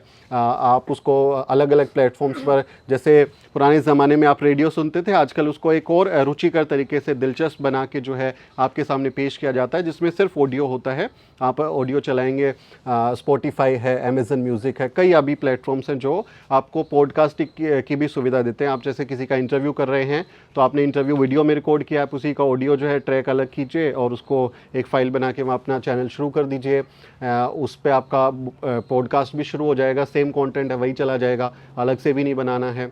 आप जो स्क्रिप्ट उसके लिए लिख रहे हैं यूट्यूब के लिए, आप अपना शो करने के लिए, आप अपनी वेबसाइट शुरू कीजिए, वही स्क्रिप्ट आप अपनी वेबसाइट पे लिखा दीजिए। थोड़ा बहुत ऊपर नीचे चेंज करना पड़ेगा, हेडलाइन डालना पड़ेगा, तो आपका जो कंटेंट है वो 2-3 जगह इस्तेमाल हो सकता है। आपने उसको पॉडकास्ट पे भी इस्तेमाल कर सकते हैं, आप उसका ऑडियो ट्रैक जो आप वॉइस ओवर कर रहे हैं या किसी से बात कर रहे हैं, और फिर आप उस कंटेंट को आप अपनी वेबसाइट पर भी डाल सकते हैं। और यूट्यूब वगैरह के लिए, फेसबुक के लिए तो आप अपना जो वीडियो बना रहे हैं वो कंटेंट तो आपका रेडी हो ही रहा है, तो उसकी मल्टीटास्किंग हो सकती है, हम उसको अलग अलग तरीके से यूज़ कर सकते हैं। पोस्टर मेकिंग बहुत अच्छा है आज एक साधन है जिसमें हम छोटे छोटे पोस्टर्स के ज़रिए, क्योंकि बहुत शेयरिंग है, रील्स का ज़माना है, तो रील्स वगैरह बना के, शॉर्ट्स वगैरह बना के हम अपने कंटेंट को पहुंचाने का, एक ही कंटेंट उसी में से कुछ हिस्सा काटना है, बनाना है, ट्रेंड्स के साथ चलना है। डिजिटल जर्नलिज्म बहुत इंपॉर्टेंट चीज़ है, न्यू मीडिया जिसको हम कहते हैं, उसको हम नहीं छोड़ सकते, उस पर हमें लगातार काम करना है, उस पर बहुत अहमियत है। तो ये टाइप्स ऑफ जर्नलिज्म है। इसमें आप देखेंगे प्रिंट जर्नलिज्म, ब्रॉडकास्ट जर्नलिज्म और डिजिटल जर्नलिज्म। इसके अलावा जो नई नई चीज़ें उभरती हैं जिसका इंटरनेट के जरिए इस्तेमाल होता है, उसके हर फॉर्म को अब हम न्यू मीडिया ही कहते हैं, न्यू मीडिया के तौर पे ही उसका इस्तेमाल होता है। अभी से कोई डेफिनेशन या नया कोई एब्रीविएशन उसके साथ नहीं आया है, आएगा तो फिर उस पर अगले यूट्यूबर मीट में बात करेंगे। आगे बढ़ते हैं, I am just about to finish. Forms of journalism में ही आप देखेंगे, टाइप्स ऑफ जर्नलिज्म के अलावा आप देखेंगे कि किस तरह की खबरों क्या क्या तरीके हो सकते हैं। आप देख रहे होंगे कि ब्रेकिंग न्यूज़ है, जैसे कोई एक खबर आ गई अचानक से, जैसे बसपा का या समाजवादी पार्टी का गठबंधन हो गया या गठबंधन टूट गया, इस तरह की जो खबरें आ जाती हैं वो ब्रेकिंग न्यूज़ होती हैं। आज से आपका 500 का नोट बंद हो गया, प्रधानमंत्री जी ने बोल दिया, आज से लॉकडाउन लग गया, तो ये खबरें हैं जो हम ब्रेकिंग न्यूज़ में कंटेंट बना सकते हैं। तो जब हम अपने वीडियो बनाएं तो हम उसको ब्रेकिंग न्यूज़ फॉर्मेट में थोड़ा अच्छा, उसको एक ग्राफिक एनिमेशन इस्तेमाल कर सकते हैं, थोड़ा म्यूज़िक ट्रैक इस्तेमाल कर सकते हैं, अच्छे से उसको एडिट कर सकते हैं, लोअर बैंड वगैरह लगा सकते हैं, टॉप बैंड लगा सकते हैं, उसमें लाइनें लिख देंगे तो देखने वाले दर्शक को इंगेजमेंट बढ़ती है। आप वो जब पढ़ेगा तो 2 सेकंड उसको ज़्यादा लगेंगे, तो हो सकता है आप 2 सेकंड में 3 सेकंड में उसको कोई ऐसी चीज़ दिख जाए कि वो उसको देखने के लिए रुक जाए। अदरवाइज़ बहुत सारे लोग भाग जाते हैं, पहली जो फर्स्ट इंप्रेशन होता है वीडियो का उसको देख के भाग जाते हैं। आप अपना डेटा भी देखते होंगे यूट्यूब पे, तो देखते होंगे कि बहुत सारे लोग शिफ्ट हो रहे हैं, वो 3-4 सेकंड देख रहे हैं, 5 सेकंड देख रहे हैं, उसके बाद चले जा रहे हैं। तो उसको और इंटरेक्टिव बना सकते हैं आप। ब्रेकिंग न्यूज़ अगर कुछ है उसको डाल सकते हैं। ब्रेकिंग न्यूज़ बहुत बार चल जाती है जब खासकर बड़े इवेंट्स होते हैं, बड़े गठबंधन या कुछ ऐसे इलेक्शन से जुड़ी खबरें होती हैं, किसका टिकट कट गया, क्या हो गया, या जैसे सुराणा वाला जो इंद्र मेघवाल वाला केस था, उसमें जो अपडेट्स आ रही थी कि अभी लाठीचार्ज हो गया, अभी शव आ गया, अभी पुलिस का ये आ गया, पुलिस ने लोगों को भगा दिया, तो जो इन्फॉर्मेशन वहाँ से आ रही थी, हमारे रिपोर्टर गए थे वहाँ, जो हमको भेज रहे थे, हम लगातार अपलोड कर रहे थे, तो वो एक दिन में जो है 4-4, 5-5 लाख चली जा रही थी। लोग क्योंकि इन्फॉर्मेशन जानना चाह रहे थे, देखना चाह रहे थे, तो आप उसको ब्रेकिंग न्यूज़ की तरह से कर सकते हैं। उसके अलावा रिपोर्टिंग है, रिपोर्टिंग में आप जाएँ, लोगों से बात करें, उनसे उनके हालात के बारे में समझें, उसको आप रिपोर्ट करें, वो भी एक टाइप्स ऑफ जर्नलिज्म है जिसे रिपोर्टिंग कहते हैं। आप इंटरव्यू कर सकते हैं, लोगों के साथ मिलकर उनसे बातचीत कर सकते हैं। बाइट बेस्ड जर्नलिज्म आजकल हमारे यहाँ बहुत होता है, मतलब आप बाइट माइक लगा दें, सामने वाला कोई मोदी जी को कुछ कह दें और फिर आप उसका वीडियो एक धमाकेदार म्यूज़िक के साथ इंट्रो बनाएं और अपने यूट्यूब चैनल पे मिलियंस कमाएं। अच्छी बात है, कमाइए लेकिन उसमें थोड़ा ख्याल रखें कि आप जिस विरासत का जिक्र करते हैं कि हम अम्बेडकरवादी पत्रकारिता कर रहे हैं, तो क्या हम अपना रास्ता इधर उधर तो नहीं जा रहे हैं। हमें उस लेगेसी को, उस विरासत को भी बनाए रखना है, उसको आगे बढ़ाना है। तो हमारी जिम्मेदारी है कि हम कंटेंट क्वालिटी जो है वो भी रखें। इंटरव्यूज़ वगैरह आप कर सकते हैं, लोगों से मिलें। आपके जो गेस्ट है जैसे वंदना कटारिया, अभी हमारी जो हॉकी की मेंबर थी, जो जिनके हरिद्वार में घर पे पत्थर मारा गया कि तुम चमार हो, तुम्हारी वजह से हार गया है टीम, तो उनके घर पे पत्थर मारा गया। ये है हमारे देश का हाल। तो उनका इंटरव्यू जैसे कर सकते थे, वो एक इवेंट हो गया कि हम उनको इंटरव्यू करें। और भी सुमित वाल्मीकि जैसे हॉकी टीम में थे मेंस की, जिन्होंने जीता था, उसका इंटरव्यू मैंने किया, क्योंकि मैं अपने अनुभव से बता रहा हूँ आपको। कोई पॉलिटिकल है इवेंट तो उसमें लोगों के इंटरव्यूज़ हो गए, वो आप कर सकते हैं। इसके अलावा रिव्यूज़ कर सकते हैं, जैसे रिव्यूज़ का भी आजकल बहुत अच्छा चल रहा है कि प्रोडक्ट रिव्यूज़ हैं, बुक रिव्यू जो हैं, चीज़ों का इस्तेमाल करें, उसके बारे में बताएं। अनबॉक्सिंग वगैरह जो है आजकल बहुत चल रहा है, उसका काफ़ी ट्रेंड है। तो उस तरह के रिव्यूज़, अनबॉक्सिंग वगैरह के वीडियोज़ भी आप अपने यूट्यूब पर क्रिएट कर सकते हैं। उससे भी आपको एक तो आपके ऑडियंस को थोड़ा डिफरेंट व्यू मिलेगा, और अगर आप उसको इंटरेस्टिंग बना सकते हैं तो उस पर और बेहतर चीज़ें जो हैं वो आगे बढ़ सकती हैं, और आपका रेवेन्यू और व्यूअरशिप में भी उसमें इजाफा हो सकता है। आपको एक्चुअली एक्सपेरिमेंट करते रहना होगा। आपको अलग अलग 10 दिन में, 20 दिन में एक नए तरीका का एक्सपेरिमेंट करना पड़ेगा कि चल क्या रहा है, लोग देखना क्या पसंद कर रहे हैं। क्या मेरे इन डेप्थ रिसर्च को देखना चाह रहे हैं, या मैं कोई रील बना दे रहा हूँ 10 सेकंड की, उसी को जो है 1 मिलियन लोग देख रहे हैं। तो आपको अपने ऑडियंस का ट्रेंड्स फॉलो करना पड़ेगा कि वो है क्या, आपको उसी के हिसाब से कंटेंट बनाना पड़ेगा, जो हम इस तरीके से कर सकते हैं। इन्वेस्टिगेटिव जर्नलिज्म है, जिसमें हम खासकर कुछ जैसे जिस चीज़ों का मैं जिक्र कर रहा था कि कोई दावे होते हैं तो उसके पीछे की कहानी क्या होती है, उस पर हम पड़ताल करें, इन्वेस्टिगेट करें। Investigative journalism I guess Avadhesh का टॉपिक है, you will be telling about it, investigative journalism in his talk.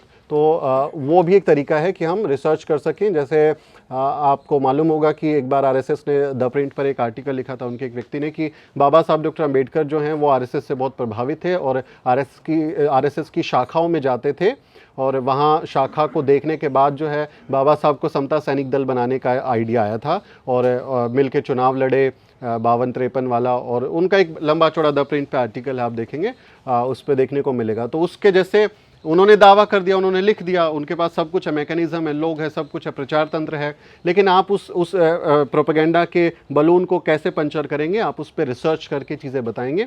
मैं अपना एक्सपीरियंस बताऊं कि हमने 2-3 दिन बाबा साहब के टेक्स्ट को पढ़ा, और आरएसएस के बारे में जो बातें उन्होंने बोली थी, थॉट्स ऑन पाकिस्तान पे है, कई उनकी किताबें, पार्लियामेंट में जो उनकी स्पीचेज़ हैं, कॉन्स्टिट्यूएंट असेंबली के स्पीचेज़ हैं जो फंडामेंटलिज्म पे वो चीज़ें बोल रहे हैं, तो वो निकाला। उनके आरएसएस के बारे में जो बयान थे उनको हमने पेज नंबर के साथ में, रेफरेंस के साथ में निकाला, और फिर एक प्रॉपर वीडियो बनाया कि बाबा साहब डॉक्टर अंबेडकर जो हैं वो कैसे आरएसएस के बारे में क्या सोचते हैं, उनकी राय क्या है, हकीकत क्या है। जैसे मैंने क्या किया था, अगर आप लोगों ने कुछ वीडियो देखा हो, कि ये आरएसएस का दावा है, ये सच्चाई है, हमने उसको कंपैरिजन उसमें किया था, ताकि देखने वाले को थोड़ा इंटरेस्टिंग लगे, वो उस पर स्टे कर सके, उसको देख सके। तो ये उनका दावा है कि बाबा साहब डॉक्टर अंबेडकर समता सैनिक दल, वो उनका आरएसएस की शाखा देख के बनाया। आपने दावा किया कि वो बाद में बना था, बाबा साहब ने पहले ही समता सैनिक दल बना लिया था। वो आपने उनके बयान को, वो कह रहे हैं कि आरएसएस बहुत अच्छा संगठन है, हिंदुत्व के बारे में अच्छा बोल रहे हैं। बाबा साहब डॉक्टर अंबेडकर जो है वो कहते हैं कि इस मुल्क में किसी भी कीमत पर हिंदू राज को रोका जाना चाहिए, क्योंकि हिंदू कुछ भी कहें वो लोकतंत्र और सामाजिक न्याय से मेल नहीं खाते। बाबा साहब का कोट आपने पेज नंबर के साथ में लगा दिया, तो एक इन्वेस्टिगेटिव चीज़ हो गई। ऐसे ही कि कोई मसला है, कोई करप्शन का केस है, कोई विक्टिम का केस है, आपने उसको इन्वेस्टिगेट किया, तथ्यों को पकड़ा और फिर अपनी रिपोर्ट किया, तो उसको हम इन्वेस्टिगेटिव स्टोरीज कहते हैं, जिसके बारे में अवधेश बताने वाले हैं।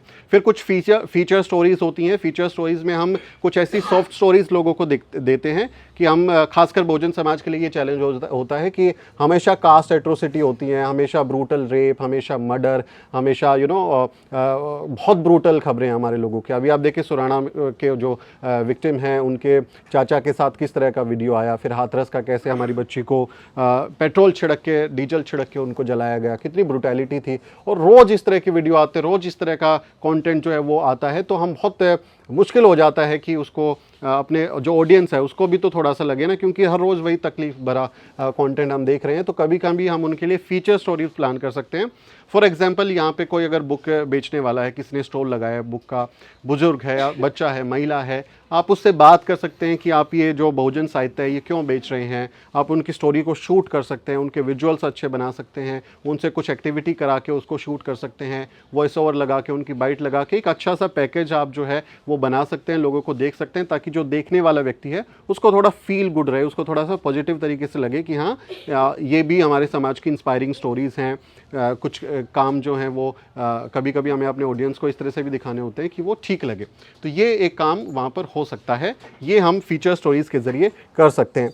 इसके अलावा जो है हमारा एक है वॉक्स पॉप, एक स्टोरी तरीका होता है फॉर्म्स ऑफ जर्नलिज्म में, जिसमें वॉक्स पॉप यानी कि जो जनता है उससे जाके हम लोग बात करते हैं जो मुद्दे होते हैं। जैसे कि अभी जो कॉलेजियम सिस्टम है, कॉलेजियम सिस्टम पे बहुजन समाज लंबे समय से कोशिश कर रहा है कि कॉलेजियम सिस्टम जो है वो ख़त्म हो और हमें हमारे जो बहुजन बैकग्राउंड के जो लोग हैं उसको इस देश के न्यायतंत्र में हिस्सा मिले, जुडिशरी में वो जाएं। तो अभी किरेन रिजिजू जो लॉ मिनिस्टर है, उनका बयान आया है कि हम इसमें डाइवर्सिटी लागू करना चाह रहे हैं, लेकिन कॉलेजियम की वजह से नहीं हो रहा। उन्होंने संसद में बयान दिया है। तो ये बयान पे हम, आप जैसे जो लोग यहाँ बैठे, हम जो है एक दूसरे से बात कर सकते हैं कि कॉलेजियम सिस्टम पे आपका क्या कहना है। जो रिजिजू साहब ने संसद में बयान दिया है उस पर आपकी क्या प्रतिक्रिया, आप इसको कैसे देखते हैं? क्या डाइवर्सिटी होनी चाहिए, या कॉलेजियम सिस्टम खत्म हो गया तो आरएसएस अपने लोग भर देगी, है ना? आरएसएस कंट्रोल कर लेगी कि जैसे उन्होंने सारे इंस्टीट्यूशंस को कंट्रोल में ले लिया है, सुप्रीम कोर्ट, हाई कोर्ट को भी कंट्रोल में ले लेगी। तो इस तरह से हम लोगों से बातचीत कर सकते हैं। इसको हम वॉक्स पॉप कहते हैं, वॉक्स पॉपुली, यानी लोगों की राय जानना, उन पे बात करना। ये भी एक तरीका हो सकता है हमारे काम करने का। ये काफ़ी पसंद किया जाता है अभी। जैसे 6 दिसंबर को हमने बाबा साहब डॉक्टर अम्बेडकर के परिनिर्वाण स्थल पे जो बहुजन बैकग्राउंड की कुछ लड़कियां थी, युवा लड़कियां थी, मैंने उनसे सवाल किया तो उस बाबा साहब के बारे में कि आप एक लड़की, आप एक महिला हैं, तो बाबा साहब आपके नज़र में क्या हैं, आप उनको कैसे देखते हैं, किस तरह से आप उनको, उनके पूरे व्यक्तित्व को देखते हैं। तो उनके बयान है कि बाबा साहब की बदौलत आज हमारी जो गिनती है वो इंसानों में हो रही है, हम अच्छा काम कर पा रहे हैं, पढ़ पा रहे हैं, तो ये बाबा साहब की बदौलत है, अदरवाइज़ नहीं हो पाता। और फिर वो अपने एक्सपीरियंसेस बता रहे हैं कि कैसे उनकी जो सहेलियाँ हैं वो बोलती हैं कि तू किस एंगल से चमार लगती है, तू किस एंगल से भंगी लगती है। तो वो अपने एक्सपीरियंसेस शेयर कर रही है कि क्या हम कैसे होते हैं, कोई लगा होता है क्या, सिंग विंग लगा होता है, कोई स्पेशल कोई अंग उगाता है क्या जिससे पता चले कि ये दलित होते हैं। तो वो अपने एक्सपीरियंसेस बता रहे हैं। तो इस तरह से आप उनके साथ में वॉक्स पॉप कर सकते हैं, जो काफ़ी अप्रिशिएट किए जाते हैं। वो वीडियो हमारे यहाँ आई गेस 1 मिलियन के आसपास चला, तो it was appreciated by the audience. तो इस तरह का कंटेंट आप बहुत आसान है, उसमें बहुत ज़्यादा आपको उस तरह से मेहनत भी नहीं करनी है। कुछ सवाल तैयार कर लीजिए, जैसा दिलीप साहब बता के गए कि एकदम फुअड़ भी ना लगे। ऐसा नहीं है कि बहुजन है तो फिर कुछ भी कर लेंगे, उसमें कंटेंट क्वालिटी बहुत ज़रूरी है, उसका आपको ख्याल रखना है। तो हम वॉक्स पॉपुली के ज़रिए भी अपना कंटेंट बना सकते हैं, वो भी एक आसान हो जाएगा कि हम उसको आगे बढ़ा सकें। इसके बाद जो है 5W1H है, ये फिर से अवधेश का टॉपिक आ गया है गैस। तो जर्नलिज्म के बेसिक में 5W1H होता है। मैं बहुत ब्रीफ बता देता हूँ, फिर अवधेश उस पर आगे बात करेंगे कि जो इसका प्रिंसिपल फॉर्मूला है कि हम किसी खबर को कैसे बताते हैं। इसमें 5W हैं, W जो लेटर होता है, और एक है H। ये जर्नलिज्म का फंडामेंटल एक नॉर्म्स है, मतलब ज़रूरी नहीं कि यही होगा, लेकिन एक बनाया हुआ है मास कम्युनिकेशन के लोगों ने। तो इसमें जैसे हु यानी कि कौन है, कोई आप जब आप खबर करते हैं उस खबर में चीज़ें क्या होती हैं, उसके जो पहलू होते हैं। तो हु कौन है उस स्टोरी में, व्यक्ति या कोई भी कोई भी एक ऑब्जेक्ट आपका क्या है, आप सवाल उसके साथ उठाएंगे। उसके बाद वेयर यानी कहाँ, कोई चीज़ हुई है तो वो कहाँ हुई है, कौन है, कहाँ हुआ है। वॉट यानी कि क्या हुआ है, कोई चीज़ हो गई, कोई खबर है, उसका प्राइम एक बहुत ज़रूरी सवाल है कि क्या, कहाँ, क्या हुआ, क्या एक्चुअली है, क्या मुद्दा, क्या है, खबर क्या है। वो एक सवाल का हिस्सा हमारी रिपोर्ट में, हमारी वीडियो में ज़रूर होना चाहिए। कब हुआ है, वैन, W फिर से आ गया, वैन यानी कब हुआ। आप समय बताएंगे, तारीख बताएंगे, दिन दिनांक बताएंगे, उसके बारे में अपनी रिपोर्ट में ज़रूर बताएं। हवा में बातें नहीं करनी है, उसका फॉलो करें ताकि आपको समझ में आ सके कि आपकी रिपोर्ट ज़्यादा अच्छी हो, ज़्यादा बेहतर हो, आपको इंटरेक्टिव लगे, आपके लोगों को उसमें मजा आए। इसके अलावा फिर आपका सवाल आ जाता है W पे एक वाई, क्यों, जो चीज़ें हुई है वो क्यों हुई है, आप उसके पीछे, जैसे मैंने बताया था, सवाल उठाना है, आपको सवाल का निशान लगाना है। तो वाई, उसका रीज़न क्या है, क्या वजह थी कि वो हुआ है, क्यों हुआ है, आप उस पर सवालिया निशान लगाएंगे, वाई एक रीज़न बन जाता है। उसके अलावा छठा H है, यानी 5W1H। 1H क्या कहता है, हाउ, कैसे हुआ, कोई चीज़ हो गई है तो कैसे हुई, क्या वजह उसकी रही है, कैसे हुआ है, तरीका क्या है, उस पर हम इस पर नज़र रखेंगे, अपनी रिपोर्ट में ख्याल रखेंगे जब हम अपनी बातें बताएंगे। हाउ यानी 5W1H। आई गेस इसका ज़्यादा विस्तार जो है वो अवधेश आपको करेंगे, इस पर कोई सवाल होगा तो मैं बताऊंगा।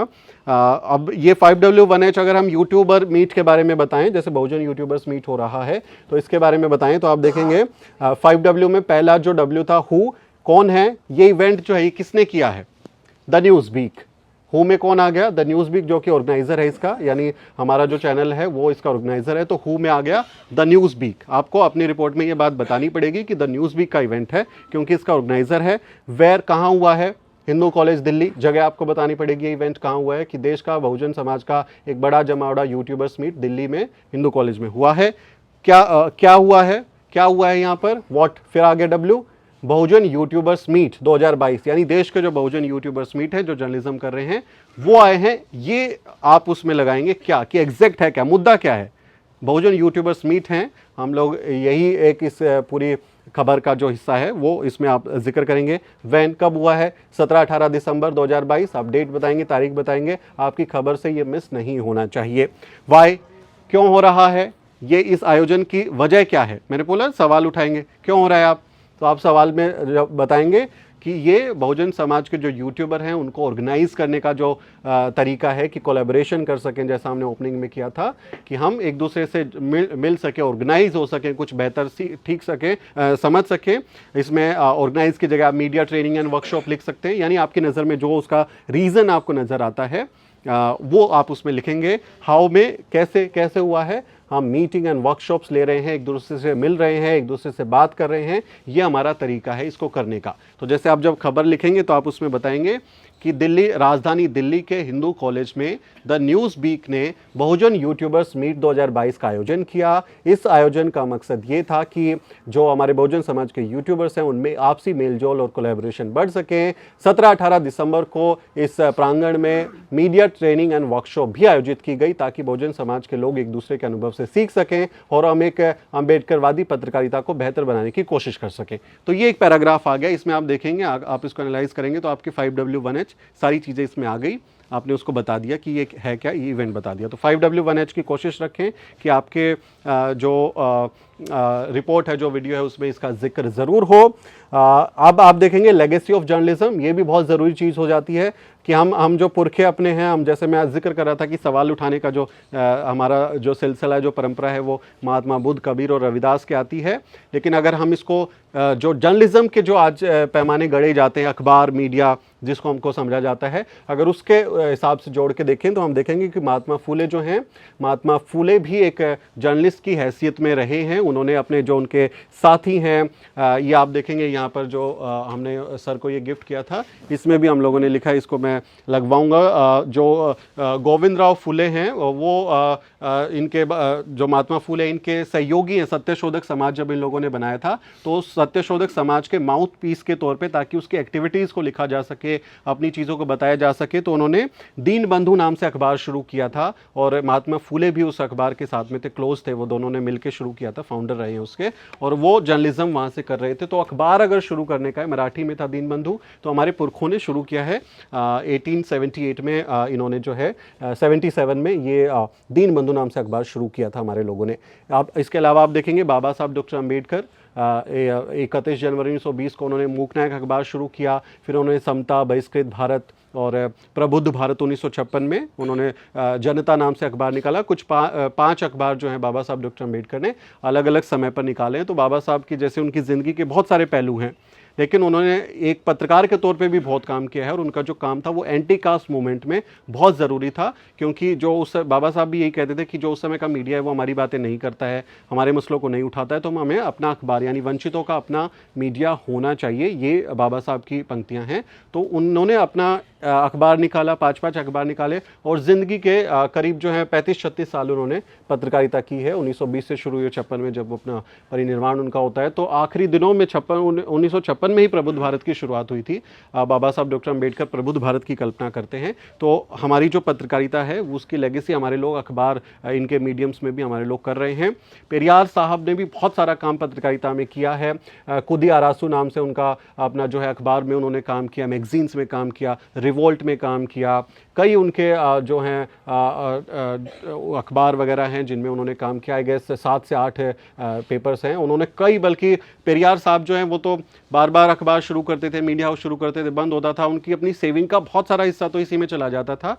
अखबार बंद हो जाते थे, फिर से वो कुछ अपना फंड रेजिंग करते थे। जिन तकलीफ़ों से आजकल हम सब गुजरते हैं, फंड्स की समस्या, वो भी गुजरते थे, लेकिन वो लगातार काम करते रहते थे और अखबार मीडिया खड़ा करते थे, मैगजीन्स निकालते थे। तो हमारी विरासत विरासत हमारे अन्ना पेरियार से भी जुड़ती है। थंटई पेरियार उन्होंने भी बहुत शानदार काम किया है, तो हम उनको भी अपना पुरखा, अपना कहीं की प्रेरणा स्रोत मानते हैं। फिर मान्यवर कांशीराम साहिब पर जब आप आएँ, अगर आप इस दौर की बात करें, कुछ साल पहले की बात करें, तो मान्यवर कांशीराम साहिब ने भी जो है आई गेस 1978 और 79 के आसपास उन्होंने द डिप्रेस्ड इंडियन नाम से जो है अपना शुरू किया था मैगज़ीन, मंथली मैगज़ीन अंग्रेज़ी में शुरू किया था। और उसके बाद फिर बहुजन संगठक जो है हिंदी में भी उन्होंने अपनी मैगज़ीन शुरू की, अपना अखबार पत्र पत्रिका निकाली, ताकि जो उनके बसपा बाद में बनाया, जो उनके बामसेव का जो एक्टिविटीज़ होती थी, जो उनके DS4 संगठन थे, उनके तमाम एक्टिविटीज़ को वो उसमें दिखाते थे। क्योंकि काशीराम साहिब के तो बहुत सारे भाषण आपको यूट्यूब पे भी मिल जाएंगे, जिसमें मीडिया के बारे में वो बोलते हैं कि ये जो ब्राह्मण मीडिया है, बनिया मीडिया है, ये हमारी बात नहीं करता है, हमको अपना मीडिया बनाना होगा। और काशीराम साहिब ने तो नोएडा में, दिल्ली में आई गेस ज़मीन वगैरह भी खरीदी थी, वो एक बड़ा मीडिया शुरू करना चाहते थे, हो नहीं पाया, उसके अलग वजह हैं। तो हमारे जो लोग हैं उन्होंने हमेशा पत्रकारिता पर फोकस किया है, मीडिया अपना खड़ा करने की कोशिश की है, ताकि हमारे जो मसले हैं उसको हम उठा सकें। यही काम हम डिजिटल दौर में कर रहे हैं। हम सब जो डिजिटली साक्षर लोग हैं, डिजिटली लिटरेट हैं, we know how to use Facebook, social media, website, blogging, mobile application, we have that technology, we know how to make content on YouTube, Facebook or any social media platform which is there. We can upload our video, we can create content, we can write our stories, we can make posters, we can make reels, we can make shorts, like lot of things are there which we can use. So digitally we are doing it right now and this is really useful, क्योंकि digital ने हमको थोड़ा एक democratic space दे दिया है जिसमें हम अपनी बातें कह पाते हैं, अदरवाइज तो बाकी जगह हमारी है ही नहीं। तो हमारे पुरखों ने जो काम शुरू किया था उसी को हम डिजिटल जर्नलिज्म के ज़रिए, यूट्यूब, फेसबुक, सोशल मीडिया के ज़रिए हम कर रहे हैं। इसमें क्या चुनौतियां, इस पर भी बात होगी अगले सेशन में। और उस पर मीडिया लॉज, जैसे दिलीप साहब का सजेशन था कि मीडिया लॉज पर भी आपको हो, तो कल सुप्रीम कोर्ट के वकील नितिन मिश्रा हम आपको मीडिया लॉज पे भी एक सेशन रखेंगे। वो सेशन इस तरह से नहीं होगा, फॉर्मल बातचीत होगी। अगर आपको मीडिया लॉज से जुड़े हुए कुछ कंटेंट समझना हो कि है क्या क्या चीज़ों का ख्याल रखें, उसके बारे में बात करेंगे। कल का सेशन जो है वो सिर्फ इंटरेक्टिव है, उसमें इस तरह की कोई ट्रेनिंग या इस तरह का कोई स्पीकर नहीं है। आपके हाथ में माइक होगा, लेकिन आपको विषय से जुड़े हुए सवाल करने हैं। उसके अलावा कोई स्पीच, कोई भाषण, किसी अन्य विषय पर बातें नहीं करनी है। मेरा प्रयास सिर्फ इतना है कि आप जो 2 दिन का ये media training workshop YouTubers meet को इसमें शामिल होंगे, इसमें प्रेजेंट रहेंगे, तो आप कम से कम कुछ सीख के जाएं। जब आप अपने गांव देहात में, शहर में जाके काम करेंगे तो आपको कुछ बेहतर अनुभव हो, आपको लगे कि हाँ ये चीज़ हम बहुजन यूट्यूबर्स मीट से सीख के आए हैं, और अगली बार जब होगा तो और अच्छे बड़े आयोजन पे होगा और उसमें फिर हम और बहुत सारे काम करेंगे। तो मैं अपने जो प्रेजेंटेशन है इसको समाप्त करता हूँ। आई गेस थोड़ा आपको मज़ा ज़रूर आया होगा। अब आपके सवाल जो हैं वो 10 मिनट में हम सवाल लेते हैं। आपके कोई सवाल हो तो आप पूछ सकते हैं। ऑडियो आ रही है? ये लाउड स्पीकर नहीं है, ये माइक आपका कैमरे हाँ, के लिए। फाइन। मेरा नाम सत्येंद्र कुमार है और मैं जन निर्माण भारत के नाम से अपना चैनल चलाता हूँ सोशल मीडिया पे जी। हालांकि मैंने रजिस्ट्रेशन नहीं कर पाया, वो मेरे पर्सनल रीजन की वजह से, but I am very much thankful to you and you allowed and there are numbers of people those who are not registered to us, but all are welcome. तो मेरा क्वेश्चन ये है कि जो social media restriction पे अभी हम लोग फ्रीली एक प्लेटफॉर्म यूज़ कर रहे हैं। नहीं, प्रेजेंटेशन में बात कीजिए। हाँ, ये आज का जो प्रेजेंटेशन है ना अभी वाला, अच्छा, इस पे इसी पे बात, तो फिर अपन डिनर पे बात करेंगे, लंच में बात करेंगे। ये जो मैंने सिखाया है इससे जुड़ा हुआ कोई सवाल है आपके जहन में, उससे आपका यूज़फुल हो ना, मेरा समय आपको। अभी हाल के दौर में जो मैं अपने सोशल मीडिया के यूट्यूबर्स, या बेसिकली मैं बहुजन यूट्यूबर्स की बात करूं, तो हम दरअसल ज़्यादातर ये करते हैं, मैं किसी को, I am not trying to criticize someone, और मैं किसी को कुछ गाइड नहीं करने वाला हूँ, लेकिन हम यही करते हैं कि हम कोई जो ट्रेंड में कोई न्यूज़ आती है उसको पकड़ते हैं और फिर 2-4 लोगों से हम, जैसे आपने बोला, वॉक्स पॉप करते हैं और कुछ उनसे कहते हैं, कहवाते हैं। But is it really meaningful? उसका कुछ लॉजिक निकलेगा? उसमें कई बार चीज़ें ख़राब भी होती हैं। मुझे लगता है उस पर जो दिलीप सर की जो नसीहत थी वो शायद उसी तरफ इशारा था उनका, कि बहुजन होने का मतलब यही नहीं कि आप कुछ भी कंटेंट बना देंगे और फिर ये कहेंगे कि मैं तो बहुजन हूँ। ये ऐसा भी नहीं होगा। आपको चीज़ों का ख्याल तो रखना ही पड़ेगा, आपको क्वालिटी कंटेंट देना ही पड़ेगा। जब आप मनु मीडिया से मुकाबला लेने की कोशिश करते हैं, आप कहते हैं कि उसको हमको मुकाबला करना है तो आपको उस लेवल की थोड़ी कोशिशें भी करनी होंगी। ये नहीं कहता कि आप बहुत सैटेलाइट पे आप जाके अपना चैनल ले आएंगे या कुछ कराएंगे, लेकिन अच्छा दिखते हुए, अच्छे प्रेजेंटेशन करते हुए, अच्छे तरीके से बात रखना तो बहुत बेसिक्स है, उसके लिए कोई बहुत ज़रूरत नहीं है कि हम बहुत because somewhere I personally feel we have some sort of responsibility कि हम एक पॉजिटिव मैसेज दे पाएं society That's what I was talking about, the legacy of Ambedkarite media.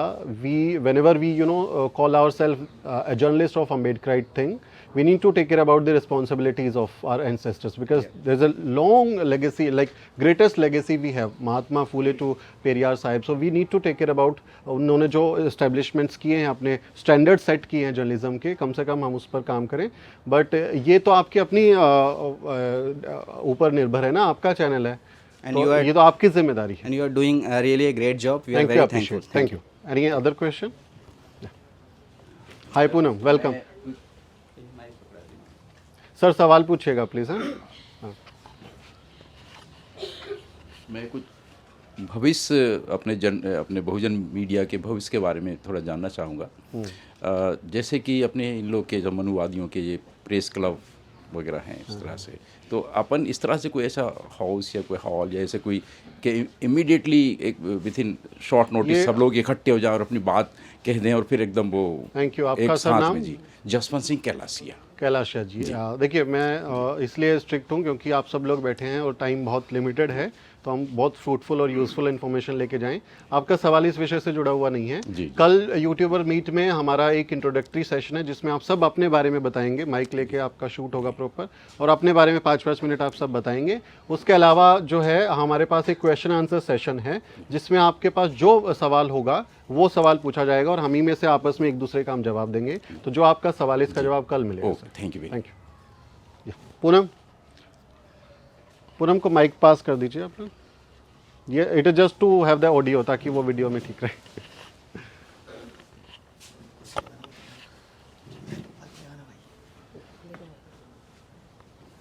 Sir मेरा क्वेश्चन था, जो आपने अभी पूरी हिस्ट्री बताई है, थोड़ा सा इधर आ जाओ। जो अभी पूरी हिस्ट्री आपने अभी बहुजन मीडिया की बताई है, being a student of the journalism, we have complete 5 years in the journalism, we only read and write the things only about the Baba Saheb. हमें कभी भी पेरियार के बारे में इतना नहीं बताया गया है, और हमें अगर बताया गया है मतलब महात्मा फूले के बारे में, माता सावित्रीबाई फूले के बारे में, तो just like a social worker कि उनका सोशली क्या काम है। तो एज अ जर्नलिस्ट हमें इन चीज़ों को अब अपने बच्चों को, मतलब आने वाली जनरेशन को कैसे बताना है, क्योंकि अभी भी जब हम यूट्यूब को देखते हैं या चैनल्स को देखते हैं तो we just talking about the atrocity and all, we are not talking about the our achievement on that time when we are not able to do these kind of things. तो how we do in a future? हमारे लोगों के जो काम है उसको recognition तो किया नहीं है। Nobody recognize that what are people have done so far in the history. उनको कंसीडर ही नहीं किया गया कि वो कुछ कर रहे हैं। बाबा साहब इतने बड़े नारीवादी थे कि हिंदू कोड बिल पे उन्होंने इस्तीफा दे दिया, लेकिन भारत के जो नारीवादी हैं उनके, मैंने फेमिनिज्म का पेपर किया दिल्ली यूनिवर्सिटी में, 1 साल का पेपर किया है, बट उसमें कोर्स में बाबा साहब का नाम ही नहीं है कि फेमिनिज्म के तौर पे जो उस समय पे आपको जो मैटरनिटी लीव है वो दिला रहे हैं, equal pay for equal work जो है वो बाबा साहब महिलाओं के लिए लेके आए हैं, तो जिक्र नहीं है। तो इसी तरह से जो हमारे पुरखे हैं उनके जर्नलिज्म के बारे में मीडिया की किताबों में भी नहीं है। आप आईएमसी के लाइब्रेरी में चले जाएं, आप माखनलाल चतुर्वेदी मास कम्युनिकेशन का जो एदे किदवई जामिया वाला है, कहीं पे भी आप चले जाइए, आपकी लाइब्रेरीज़ में हमारे लोगों के बारे में, मास कम्युनिकेशन के बारे में, हमारे लोगों के बारे में नहीं है। आप रीज़न जानते हैं, जिन्होंने इतिहास लिखा, जिन्होंने बातें बताई, वो लिखने वाले कौन हैं? उन्होंने अपने लोगों को हीरो बनाया, हमारे लोगों को गायब कर दिया। लेकिन हमें अपना काम करना है। तो जैसे आप कह रहे हैं कि हम अपनी जनरेशन्स को कैसे बताएं, हमें अपनी जनरेशन्स के साथ में कनेक्शंस जोड़ने हैं। अगर मैं ये चाहता कि आप जो हैं सिर्फ जर्नलिज्म के बारे में सीखें, जैसे जो मेरा प्रेजेंटेशन है फंडामेंटल्स ऑफ जर्नलिज्म, इस फंडामेंटल ऑफ जर्नलिज्म पे 5W1H reporting, anchoring, breaking news और डेफिनेशंस में आपको बता सकता था, बहुत आसान था, वो आपको मैं बता सकता था। लेकिन हम इसको जब लेगेसी के साथ जोड़ते हैं, जब उस पर क्वेश्चंस के डेफिनेशंस में जाते हैं, आप कनेक्शंस जोड़ते हैं, then you can relate the dots, you can connect the dots and you can interpret it that are people were also doing the same thing. जैसे मेरे को जब जर्नलिज्म सिखा रहे थे आईएमसी में, तो कह रहे थे कि सवाल उठाइए, तो मेरे जहन में आया ना कि सवाल उठा तो हमारे लोग उठा ही रहे हैं, वो तो हमेशा से सवाल उठा रहे हैं कि भाई हमारे साथ ऐसा हो क्यों रहा है, हमारे लोगों को रात में मार के क्यों जला दिया जाता है, तो पेट्रोल छिड़क के हमारे लोगों को क्यों जला दिया जाता है। तो हमारे लोग तो सवाल उठा ही रहे हैं। तो इसी तरह से हमें जो है अपने कनेक्शंस बताने होंगे जब हम अपने परिवार में, अपने बच्चों के साथ में, आप जैसे आप सब लोग जो हैं मेरे भाई बहन हैं, यंगस्टर्स हैं, आप सब के साथ जब मैं बात कर रहा हूँ तो ऐसे ही हम जोड़ें चीज़ों को, है ना। जब अपने पुरखों के साथ हम चीज़ों को जोड़ेंगे, अपनी विरासत को जोड़ेंगे, मुझे लगता है सबसे अच्छा तरीका वही है। लेकिन वो वेग नहीं होना चाहिए, वो हवाई नहीं होना चाहिए, उसके पीछे कुछ सब्सटेंशियल चीज़ें भी होनी चाहिए। जैसे मैं अभी आपको आप स्क्रीन पर देख रहे हैं, फुले साहब के अखबार के बारे में मैं आपको बता रहा हूँ, बाबा साहब के 5 अखबार मैंने गिनवा दिए, पेरियार साहब के गिनवा रहा हूँ, मान्यवर कांशीराम साहब के गिनवा रहा हूँ। तो हमारे पास एक सब्सटेंशियल हिस्ट्री भी है, like we are giving the evidences. जैसे मैंने एट्रीब्यूशन का आपको सिखाया था कि आपको एट्रीब्यूट करना है, तो we are giving the evidences, we are attributing that they what they were telling about the media and what they did in journalism so far. So we need to attribute, we need to talk about our ancestors. और हम अब किसी भी creative तरीके हो सकता है, वो पोएम लिख के हो सकता है, वो रील्स बना के हो सकता है, वो कोई एक्टिविटी हो सकती है, पोस्टर मेकिंग हो सकती है, like we can teach them, हम उनके साथ कुछ कुछ चीज़ें कर सकते हैं। That would be a better way I guess. Yeah thank you. Done. Yeah Ilaya, Ilaya please introduce yourself. Yeah, I'm Ilay Kumar. I'm pursuing I'm Ilay Kumar, pursuing PhD in Jamia, working on anti-caste movement. I'm running a channel called Periyar Screen. We are creating content on Periyar in English. So my question is that if it is relevant, then you can go ahead with the answer. Sure. Like, I even many times visited the field where the atrocity happened or else conflict happens. There I go and I easily access the victims. I mean, like those who are victims of caste. But I never tried to approach any oppressor or those who involved in that, like or what context they're trying to do, like how to approach them, or is it necessary to approach them or not? Okay, that's a part of reporting actually. There are some basic rules and norms of reporting, that how to do report, and especially the ground reports. And I guess the next session is on reporting only. Avdesh will talk about the reporting, how to do ground reporting, what things we need to keep in our mind when we are reporting. The basics of reporting, like the basics which I taught you, the journalism, basics of reporting, and especially the investigative journalism thing we'll be talking about. So next session is about your question only. That would be nice, huh? Thank you. Yes, somebody, last question please, huh? Yeah.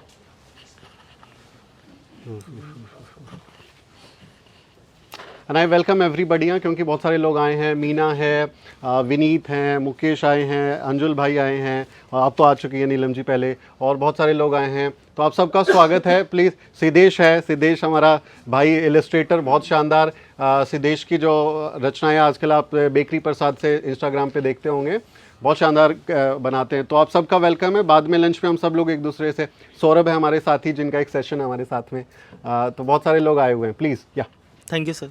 My name is Manju Ashish Buddha Ghosh. Manju Ashish. Yes, sir. Yeah. It's my mother and father name. My Great. name is Buddha Ghosh. Oh, so you are using that name. Yes. That's so nice.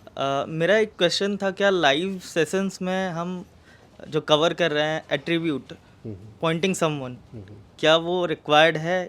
जैसे अभी आपने ma'am के question का answer किया कि रातों रात चीज़ें गायब हो जाती हैं, आदमी तक गायब हो जाते हैं, अगर हम पॉइंट करेंगे, क्या वो पॉइंट करना इम्पोर्टेंट है? It depends on what kind of things you are delivering to your audience. आप क्या बात कर रहे हैं एक्चुअली।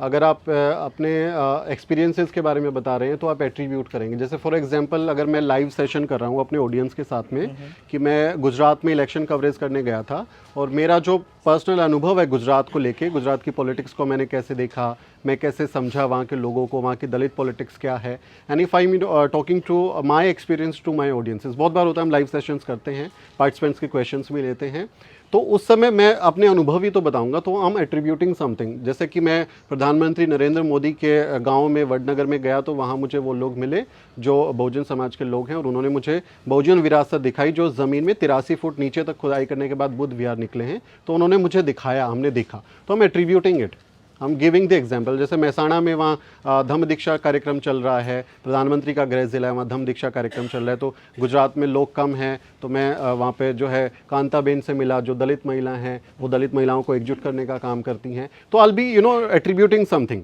मैं किसी चीज़ के बारे में तो बताऊंगा, मतलब ऐसा थोड़ा ही मैं गया था गुजरात, बहुत अच्छा लगा, वहाँ के लोग बहुत अच्छे हैं, ढोकला बहुत बढ़िया था, खाकड़ा बहुत बढ़िया था, I will be attributing something ना, मैं अपने एक्सपीरियंसेस के साथ में, but I will be relating to something, है ना। बट जो क्राइम न्यूज़ होते हैं, हाँ। मैं एक जस्ट पॉइंट रख रहा हूँ, ओके ओके। उस कॉन्टेक्स्ट में अगर हम किसी को पॉइंट आउट कर रहे हैं, रेफरेंस दे रहे हैं, तो क्या उनके लिए थ्रेट नहीं क्रिएट कर रहे हैं?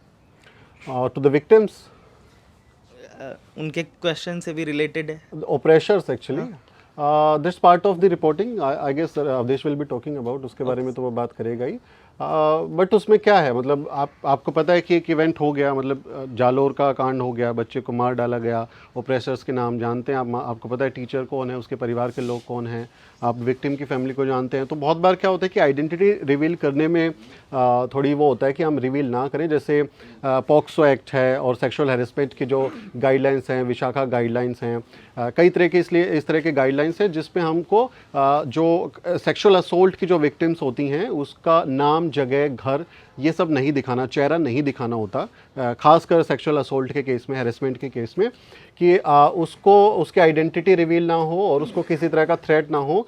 ये हमारे साथ होते हैं। जैसे माइनर कोई 18 साल से नीचे का कोई जो ओप्रेसर भी है, तो बहुत बार हम ये मीडिया गाइडलाइंस तो कहते हैं कि जिसने कोई आरोपी भी है 18 साल से नीचे का नाबालिग, आप उसका चेहरा भी नहीं दिखा सकते। आपको याद होगा निर्भया वाले जो ओप्रेसर था, जो उसका एक्यूज था, उसका चेहरा आज तक हमको किसी को नहीं पता, वो नहीं दिखा सकते आप। तो उसके कुछ गाइडलाइंस आपको फॉलो करने होंगे कि वो रहे। ये हमारा डिस्क्रिएशन है कि हमको लगता है कि हमारे जो विक्टिम जिसके बारे में हम बात कर रहे हैं उसके आइडेंटिटी को रिवील ना करें ताकि उसको कोई थ्रेट ना हो, वो हमारा डिस्क्रिएशन है। अगर हमको ये महसूस होता है बतौर जर्नलिस्ट तो वी शुड फॉलो इट। उसके बारे में हमें सबको ध्यान रखना होगा। बहुत बार हम करते भी हैं, चेहरा ब्लर करते हैं, बताते नहीं हैं, छुपा देते हैं। और प्रेशर्स के पास भी जाना पड़ेगा क्योंकि करने वाले तो वही है ना, तो उनका भी एक टेक होता है। रिपोर्टिंग का हिस्सा जब अवधेश आपको बताएंगे तो आपको समझ में आएगा कि रिपोर्टिंग सिर्फ ये नहीं है कि आप अपने हिस्से के गए, अपने एक्सपीरियंसेस बता गए। आप अगर जालोर गए हैं तो आपको कोशिश करनी चाहिए कि आप दूसरे वाले जो आरोपी हैं उनसे भी बात करें, उनका क्या टेक है, तो उसके दोनों साइड्स आपको दिखाने होते हैं। वो this part of reporting I guess. Thank you. So last question please. हाँ, बहुत लेट हो गए हैं क्योंकि फिर भूख लग गई होगी आप लोगों को आई गेस, है ना। हाँ, बस वो खाना बनवा रहा हूँ मैं। सर अभी मैं उज्जैन गया था। उज्जैन में जो महाकाल मंदिर है वहाँ पे बुद्ध की मूर्तियाँ हैं जिसको घिसा हुआ है। हाँ, और माइक लगा के बात कीजिए। हाँ। उज्जैन में महाकाल मंदिर है, वहाँ पर जो मूर्तियाँ हैं, मूर्तियाँ बुद्ध की हैं जिसको घिसा हुआ है, कुछ बाकी हैं अभी।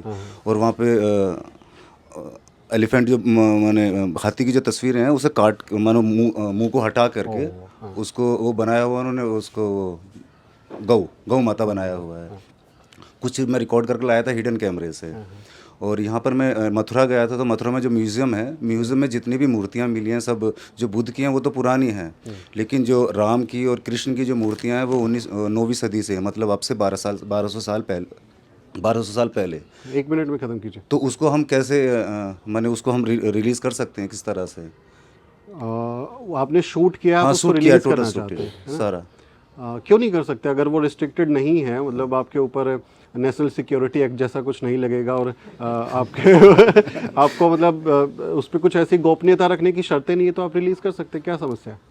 सर आपने परमिशन से ही किया होगा ना शूट? सर परमिशन से, वहाँ से तो परमिशन मिल नहीं, वो तो हिडन है सर। क्या हिडन है? वो तो म्यूजियम बना हुआ है मथुरा में। मथुरा का तो म्यूजियम बना हुआ है, वहाँ पे हिडन कैमरे से है। हाँ, तो आप लिख दीजिए कि मैं इन्वेस्टिगेटिव जर्नलिज्म करके लाया हूँ। खोजी पत्रकारिता दिखाइए, वो तो रिलीज करने के बाद पता चलेगा। अच्छा, अभी ऐसा कुछ नहीं है। आपके पास एक कंटेंट है। हम जब किसी जगह शूट करते हैं, अगर कोई सरकारी इंतजाम है तो हम उनसे परमिशन लेते हैं। किसी की प्राइवेट प्रॉपर्टी को शूट कर रहे हैं तो विल सीक द परमिशन ना। आपके ऊपर गोपनीयता भंग करने का आपके ऊपर केस हो जाएगा, आपको जेल जाना पड़ेगा ना। राइट टू प्राइवेसी है ना हमारे देश में। आप किसी को शूट करेंगे या कुछ होगा तो आप परमिशन लेंगे ना किसी से। लेकिन जैसे सरकार ने गोडाउन बनाया है, सरकारी ज़मीन है, लेकिन उस गोडाउन में पड़ा हुआ अनाज सरकार इसलिए बारिश में सड़ा रही है ताकि उसको शराब बनाने वाली कंपनियों को सस्ते दाम पर बेचा जा सके। गेहूं से शराब बनती है, आप जानते हैं। तो वो आप शूट करके लाए हैं, तो दैट्स पार्ट ऑफ जर्नलिज्म। आप उसके ऊपर कुछ सरकार चाहे तो वो आप देखिए, यूपी में जिसने ये रिपोर्ट किया था कि नमक के साथ रोटियां दी जा रही हैं, उस पर केस हो गया ना। सरकार ने सिर्फ रिपोर्ट करने की वजह से एक जर्नलिस्ट को, जो कि वो प्रोफेशनल जर्नलिस्ट थे, उस पे केस दर्ज कर दिया कि ये इन्होंने नमक की रोटी क्यों दिखाई। तो सरकार कैन डू एनीथिंग, लेकिन आइडली उस पर बनता नहीं है कुछ भी। आप कोर्ट में जाएंगे, केस लड़ेंगे, कोर्ट से बच जाएंगे अगर जज ठीक होंगे तो। लेकिन ये तो कर सकते हैं ना, ये मथुरा वाला तो कर सकते हैं ना। मथुरा में तो कि हम ये बता सकते हैं कि राम की मूर्ति जो जो इनका जो एट्रीब्यूट करेंगे बाबा, आप ऐसे कैसे बताएंगे? आपके पास एक्सपर्ट्स हैं उस मूर्ति के, नहीं। तो आप अपनी राय से या तो उसका कुछ लिखा हुआ दस्तावेज हो, हाँ लिखा हुआ है ना उसमें, दस्तावेज उसका बायो लिखा हो जिसमें जिक्र करके आप बताएंगे कि इसके मुताबिक ये है, इस इतिहासकार ने इस मूर्ति के बारे में ये बात बोली है, आपके हिस्टोरिकल किताब का कोई कंटेस्ट देंगे, तब आपकी खबर ऑथेंटिक होगी, वो ज़्यादा पावरफुल होगी। आप सिर्फ आप जहाँ खोदेंगे, ये यहाँ पे आप हिंदू कॉलेज खोदिए, नीचे बुद्ध ही निकलेंगे। जहाँ खोदेंगे इस देश में बुद्ध ही निकलेंगे ना भाई। प्रधानमंत्री के गांव में मैं गया, 83 फुट नीचे तक है, मेरा कैमरा पर्सन है मोहित, वो इतना मुश्किल से शूट किया नीचे जा जाके, 83 फुट नीचे तक बुद्ध है, बुद्ध विहार निकले हैं वहाँ पे प्रधानमंत्री के गांव में। तो सर आपने तो वो रिलीज किया होगा। किया है release, but I am just telling you ना, आप उसको एट्रीब्यूट करेंगे ना यार, ऐसे हवा में नहीं। आप लगाइए, सरकार पूछेगी तो जवाब दीजिएगा। थैंक यू यार, थैंक यू, डन।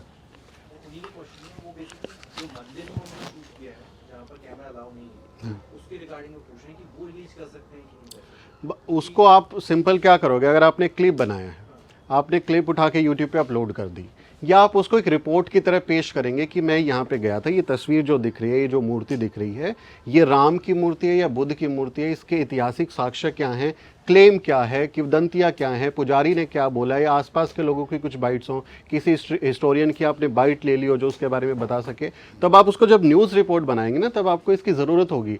अदरवाइज आप अपने यूट्यूब या फेसबुक ट्विटर पे तो आपने क्लिप रिकॉर्ड के अपलोड कर दीजिए, किसको फ़र्क पड़ रहा है? सर थोड़ी सी इसमें थोड़ा गाइडलाइंस बता दीजिए कि मैं यहाँ पर जा रहा हूँ अभी राखी गढ़ी, माने नेक्स्ट वीक में, तो सर आप उसको लंच पे बात करेंगे, है ना? हाँ चलिए, लंच पे बात करेंगे। आई गेस हो गया आपका सवाल। Thank you so much. मुझे उम्मीद है कि शायद कुछ कोशिश से आपको कुछ हासिल हुआ हो, नहीं हुआ है तो उसके लिए मैं माफ़ी चाहता हूँ। हम सब सीख रहे हैं, सीखने की निरंतरता जारी है, और सीखेंगे। अगली बार और बेहतर तरीके से एक्सपर्ट्स को बुलाएंगे और बेहतर इंतज़ाम होंगे। फ़िलहाल मेरे सेशन में इतना ही। अगला सेशन जो है वो हमारे साथी अवधेश हैं। आप लोग जो हैं यहाँ पर, ये पीछे टॉयलेट है, तो किसी को जाना है तो they can use toilet washroom, पीछे पानी का इंतज़ाम है, वो पानी पी सकते हैं। इस सेशन के बाद में मैं लंच अरेंज करा दूंगा, क्योंकि मेरा सेशन हो गया तो आई बी अरेंजिंग द लंच। उसके बाद हम लोग लंच करेंगे, फिर सेशंस होंगे, उसमें हम क्वेश्चन और चीज़ें लेंगे अपने साथ में। तो थोड़ी सी व्यवस्था रखें, और बस इस चीज़ का ध्यान रखें कि आप जहाँ खड़े हैं, आप जहाँ बैठे हैं, वो किसी का घर है ना? डॉक्टर रतनलाल, उनकी फैमिली, उनके बच्चे यहाँ रहते हैं, वो किसी का घर है। उस घर में जो कहीं पे पौधा लगाया है, कहीं पे कोई साज सज्जा की है, कोई ये हम लोगों ने रात में किया है किसी तरह, लेकिन जो घर की चीज़ें हैं, आप उसको किसी का घर अपना घर समझिए। इंतज़ाम के दौरान कुछ ऐसा ना हो कि वो लगे कि उनको बाद में परेशानी हो कि हमारे लोग आए थे, ये ख़राब कर गए चीज़ें। वो इतनी सी गुजारिश है, क्योंकि उन्होंने हमारे लिए रिक्वेस्ट करने पर अपना ये जो घर है अपना हमको दे दिया इस मीटिंग के लिए, तो we are thankful to him. But हम उनको इस चीज़ का कम से कम ख्याल रखेंगे। ये मेरी पर्सनल रिक्वेस्ट आप लोगों से। Thank you so much, thank you.